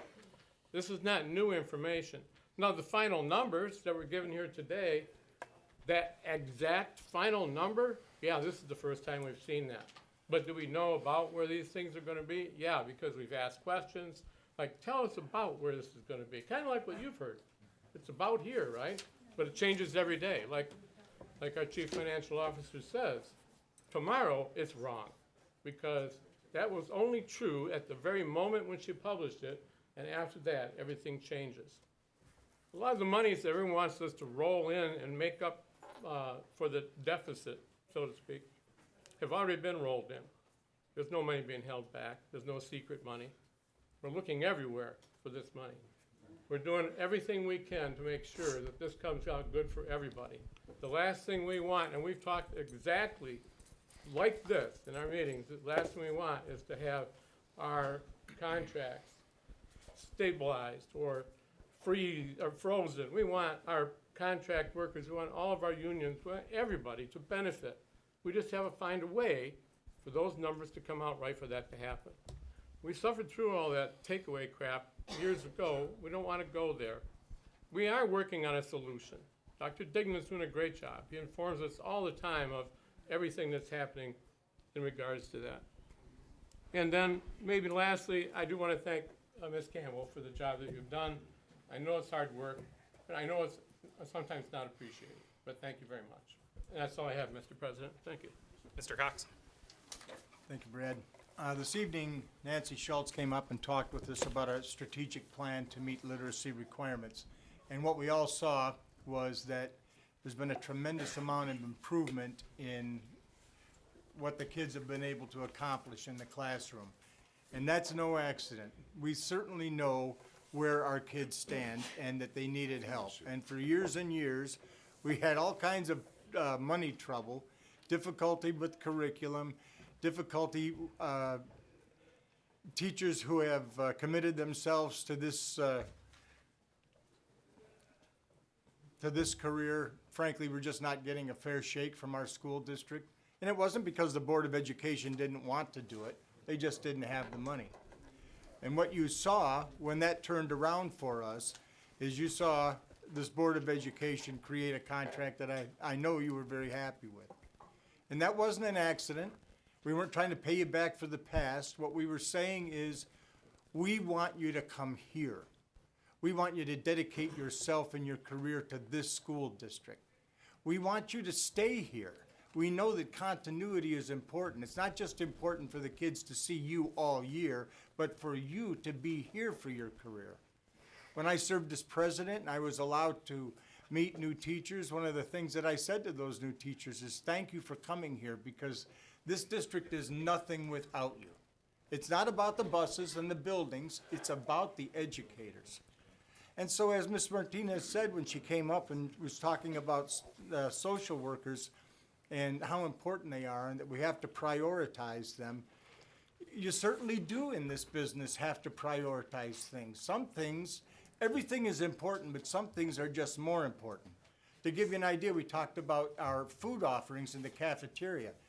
We want to offer dessert too, but we all agree, I think, that a nutritious meal is more important than the dessert. It's a priority over the dessert.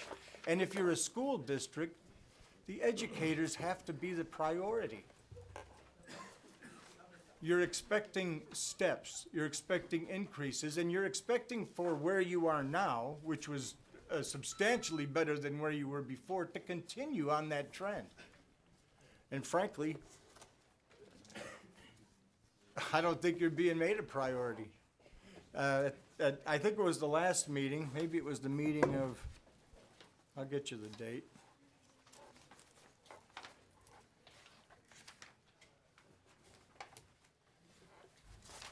March 13th, Mr. Gray said at the end of the meeting, and you were talking about finance issues, and you said, agreed that decisions need to be made, and if I'm not mistaken, your reference was that this is an issue that we're going to have to address at some point.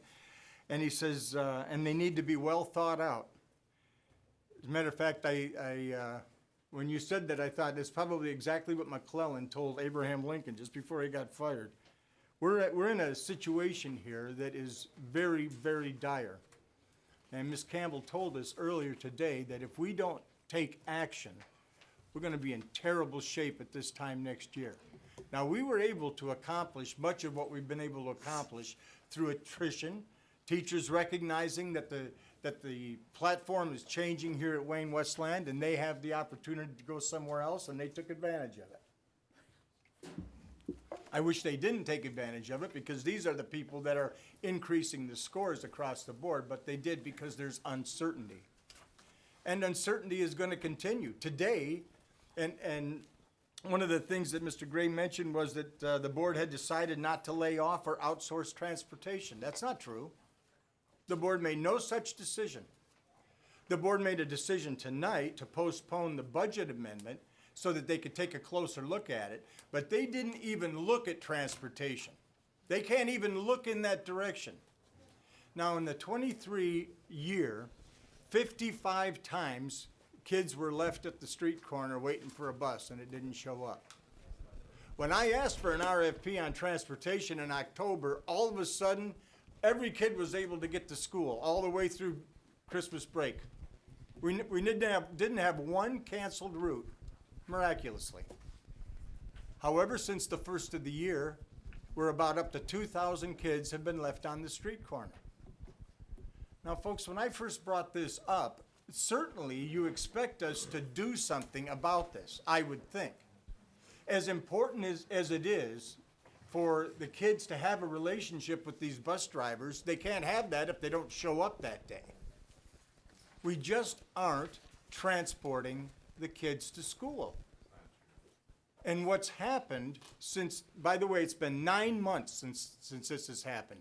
9 months, and we are now in a corrective, what's it called, a corrective action plan with the state of Michigan. It's completely unnecessary. It's a correction plan that exists because the Board of Education won't make the kind of decisions, uncomfortable, that need to be made in order for us to be fiscally responsible. We've been accused of being irresponsible with our budget and with our money. That's not what's happened. We were very responsible. As soon as we found out that there was an issue, we had a public meeting where we answered every single question that came our way. Every single one. I'm not going to have you talk over me. I let you talk. I'm going to talk too. So, I don't know. What is the transportation union going to do about this budget? Don't pit teachers against bus drivers. Well, they already are. They already are. Okay. You're not there. You have no idea. No, I'm not there. I'm here. I know that there has to be. See how many times we double up on Order. one. There has to be priorities in spending for the school district. In order to run the school district in order to run the school district responsibly, we have to have spending priorities. When I first brought that issue up, we spend $156 million a year. The idea that we couldn't resolve our transportation issues in such a way that didn't harm the people has never been brought up. We're a large organization. There are things that we can do. But we're spending, Ms. Campbell, can you tell me off the top of your head what we spend on transportation every single year in the school district? It'll be worse if it's Why don't you private. speak out and yell and Just yell over 'em. If you give me just a few minutes, it'll be worse if it's private. More kids left behind. Sir, you have no idea what we do on a daily basis. No clue. And Come one day and find out what we do. Come on right. one of our See boats. how our kids are. And the other thing I'd like to talk about is this forum right here. This is not an effective way to do business. You can't come to this meeting and scream. This isn't effective, folks.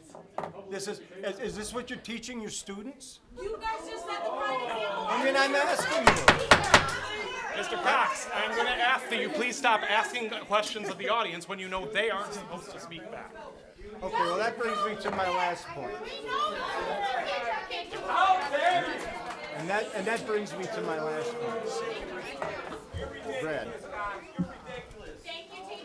Mr. Cox, I would ask you to please address me as Mr. President, as I always did with you when you were in this position. See what people do.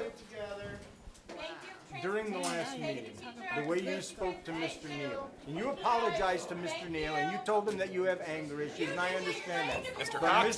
Mr. Neal wasn't the only person in the room. I think you owe an apology to everybody. Mr. And I'm Cox? gonna ask you to redress how you speak. to Mr. Cox, this is not a time to address other board members specifically, and you know my that time to by say name. whatever I It is want, not and to that's address what I other board wanna members say. by name, Thank and you know that. Do you want to recess again and go into this? Thank Do you want to keep having to do that? No? I Then just how want- about you stop I just attacking other want- board I members? just want you to explore how you're talking. Then how about you explore how you talk to the people in this room? We've got you on tape. That's all I have. Previous meeting after previous meeting, disrespecting members of this community. So before you open your mouth and say someone else should evaluate how they speak to people, you check yourself first. Thank you. Ms. Abney Mitchell.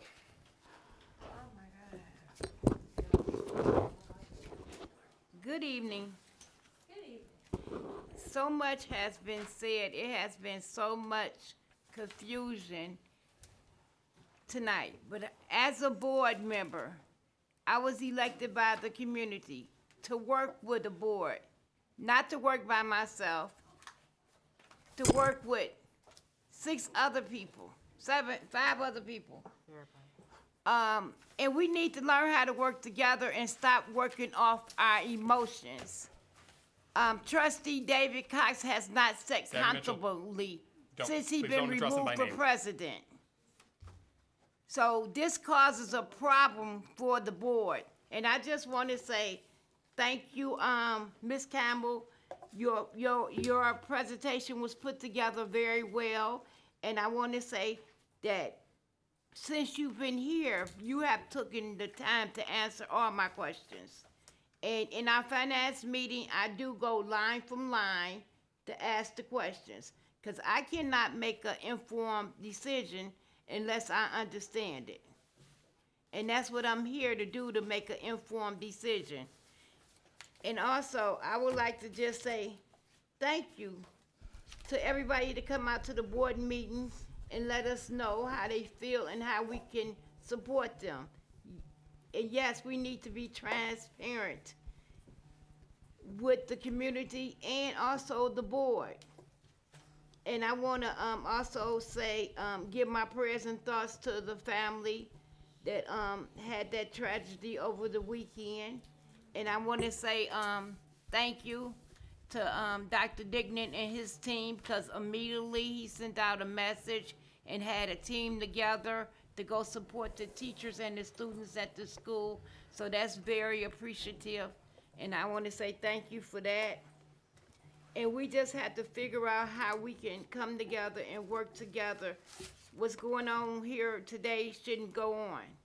And we can have differences and we can disagree. And we are. I would show hate for everybody on this board right now to agree with everything that I say. And also, March is reading month. We had several celebrities and guests come from the city to Inkster to read to our students in different schools, and I would like to say thank you. I had that information, but I'm in a different state right now, so I'd just like to say thank you to everybody that came out to read, not just from Inkster, but Rhonda Walker from Channel 4 News. We had quite a few. When I tried to read in the classroom, I was directed by Mr. Beatty there that I wasn't a celebrity, so I wasn't able to go to the classroom. He was looking for celebrities. So I didn't get an opportunity to go. I told him he's the most famous person I know. Look at that orange shirt. He's a star. But just to have that opportunity for our kids, and hopefully April is poetry month, so we can get some poetry together for our kids in April. That will be nice. I did make it to the college readiness career fair over at Wayne Memorial. We had more than 70 vendors in there. We had kids that was excited to learn about college. I did not make it to the pathway at Height, but I got the information from several kids in the community that really enjoyed it. And the last thing I want to say is that I have a flyer out on Peach Jar. So if you guys know any Inkster students that's graduating in 2024 in this district or any district, we not omitting any students, but we want, because Inkster is so divided up and our kids go to at least 7 different districts. On my block, I have 4 kids graduating from this year in 2024 from all 4 schools. So when they come outside, they don't play, they don't communicate with each other because they communicate with the people in their school. So in Inkster, I made a proposal to City Council, a way to connect our kids, to connect our neighbors. So the way that I decided that was a good idea is to celebrate them this graduation year.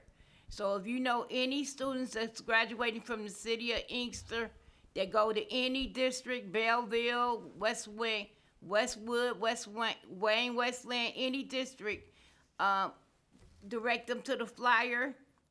And if they not in Inkster no more, but they was raised in Inkster, we'll take them. You know, we just want to celebrate the youth in Inkster and build the connections with the school. That is my mission, and that's why I'm here on the board, to make that community connection with the school districts that our kids attend. And thank you so much. That's all I have. Ms. May. Thank you. I'd like to first start by thanking Navy and Daisy for leading us in the pledge this evening. And I'd also like to say thank you to Mrs. Julie Mileage. You already know how I feel about you. My son went to Walker Winter, so that connection is there. You loved on my baby, even on days when he was not lovable, so thank you for that. And just a remarkable career in education. And thank you for all of your dedication and your passion and your hard work and how you poured into the babies. Wishing you the absolute best in your retirement.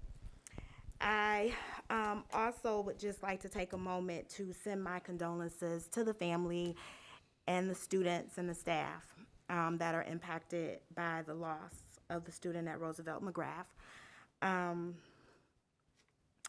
The other piece that I'd like to speak to is just to say thank you for the presentations that occurred this evening. I understand and know firsthand the work that has to go into the presentations, and that it's not easy to stand in this forum and do those presentations, and then to also have questions that you're not necessarily expecting, and just being able to answer those questions. And so I do want to thank you, Mrs. Campbell, Mrs. Schultz, Mrs. Polakevich, for the presentations that took place this evening. I also most definitely believe in celebrating the small and celebrating the big. So the growth that was presented tonight is definitely worth celebrating. It speaks to the hard work, and my questions do not negate the celebration, but my questions also speak to what is in front of me, and understanding that we still have kids that are struggling, and so we have to have plans and talk about that in terms of what are our next steps. We can't just celebrate and say like, oh, okay, we're doing this for all kids, because all kids do not learn the same. And so we have to talk about that and talk about how we are supporting all of our kids and what that means. The other piece is Mrs. Sample spoke briefly about our board retreat. And in that board retreat, one of the things that was shared was that our superpower as a board is to ask questions. And so sometimes it feels as though when questions are asked, sometimes people take it as an attack. It's not an attack, it's to understand. On this board, there are technically 8 of us, because Dr. Dignan sits and he's a part of this.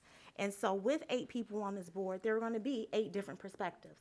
That's why the 7 of us were elected, because of the varied perspectives. And so we have to understand and respect that, and give people space to ask their questions, to have their opinion. We may not always agree, but we have to be respectful of each other.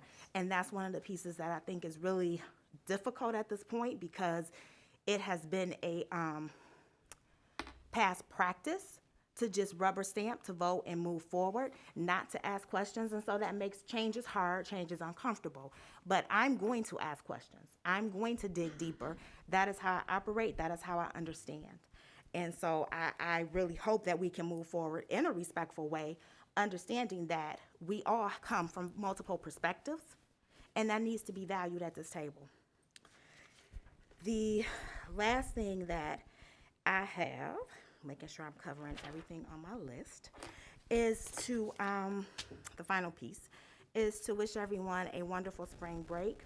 Take some time out, get some rest, enjoy. Maybe we'll get some sunshine, fingers crossed. Seems like the weather's kind of playing with us, but hopefully we will get a little bit of sunshine. Be safe in your travels if you are traveling. Thank you. Ms. Hines. Yes, I'd like to thank the students that did the Pledge of Allegiance. My condolences to the families, Roosevelt McGarth.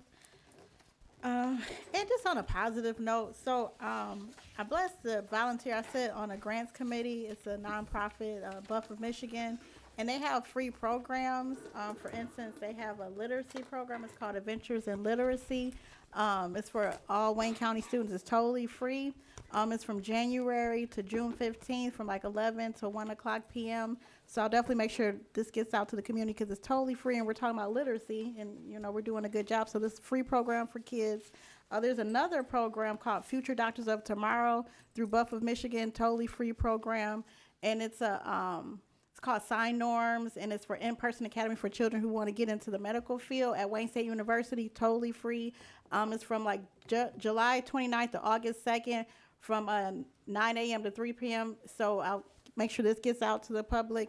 Now this one is a really good one through the Buff of Michigan. My son actually participated in it. It's called ACE, Aviation Career Education, and he actually got to fly a plane in the 9th grade. Super amazing, totally free program for kids looking for aviation. It starts from June 24th all the way to August. It's totally free.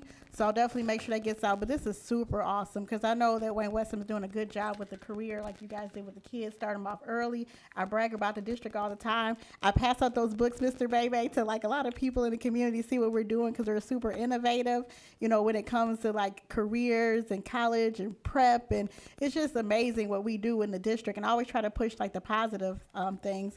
And I also sit on the Wayne County Women's Commission, and we're actually having a resource fair for the community, totally free. It's going to be April April the 24th at Wayne County Community College. And I'll just make sure these things get out, because I'm really big like in the community and working on the grants team. You know, I work on educational grants, so whatever I find, I try to give them to Dr. Dignan or, you know, wherever. But I did hear about that math grant. They're talking like a $26 million, so I'll definitely let you guys get on top of that. And I get actually lists from the congresswoman. They send them to me, and they have like all these different really big grants, like 5.6 million, like really big grants coming straight from our office. And I always try to give it, you know, to our staff so we can be the first to get some of that good money. But I mean, I definitely enjoy being a part of the Wayne Westland, you know, Board of Education, being a part, you know, graduating from Wayne Memorial, my child graduating, a lot of my nieces and nephews graduating from the district, and me being able to give my friends their kids their diplomas is really amazing. So, you know, any positive thing I can do, like I said, I love to find money. So I think we should do a campaign called Bring the Wayne Westland Language Back and see what we can do with our legislators, because it is election time, so we need to get that money. So thank you for allowing me to serve you all. Dr. Weaver? Yes, thank you, Mr. President. Thank you to Ms. Campbell for providing us the mid-year amendment. Also like to say a personal word to Julie and her husband, who he's previously left the district, and I think he's with that fellow down there that has the big ears, right? Mickey Mouse? Yes.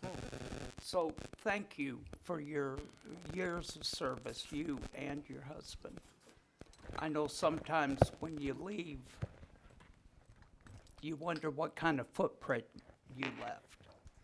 And I can honestly say that you and your husband left your footprint in this district. Thank you. Now, as to tonight, I've served on this board over 20 years. Some people talk about recall. You want to recall me, that's fine. But as long as we are here in this room, we are to act like statesmen. Not only on this board, but in the audience. This audience has no right to interfere with the process of the board.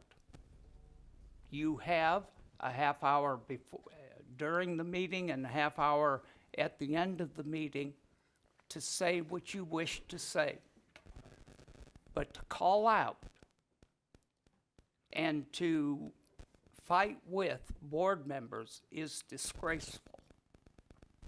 And I find that some of the infighting of this board is disgraceful. And I hope that although we will never, ever all agree on every point, I would hope that when we come to this chamber, that we act like statesmen and adults. Thank you. Thank you, Dr. Weaver. Before I start, I just want to piggyback on that as well about the 30 minutes before and after. We all do have email addresses. They're on the website. If even before the meetings, if you have any questions that you would, like answers to, I do encourage everybody to reach out to us. We will, if obviously we don't have these answers ourselves and won't answer ourselves, but if you have a question, we can bring it to Dr. Dignan's attention, and anytime I've brought to his attention a question that the member of the community has asked me, he has always responded very promptly to that person. So, you can reach out to us that way as well. First, I wanted to thank the pledge students that came here, the sisters that led us in the pledge tonight. And I did want to express my condolences for this incredible tragedy that the school community of Roosevelt has faced, as well as the family of that poor student. Another thing I'm going to bring up, just because I have seen a lot of misinformation out there, is about the millage that we discussed in the last meeting, the potential of coming to you as a community and asking for an increase in the millage that would bring us back up to that 18, cover the loss of the millage in Inkster. I just want to clarify The millage is not on primary residences. I know somebody mentioned that in the last meeting, and I've seen a lot of people in the community mentioning it since then, that it's gonna come out of your property taxes. It does not come out of primary residences. So I just want to clarify that. I have also seen a lot of questions about, how we use the ESSER funding, and I do want to ask Dr. Dignan if you can, and Ms. Campbell, if maybe at some future meeting we could present to show how all that money was spent, because I know some of the board has seen that, but I think that's something that would be of interest to the community, because I know we've gotten very creative in ways we've been able to use that.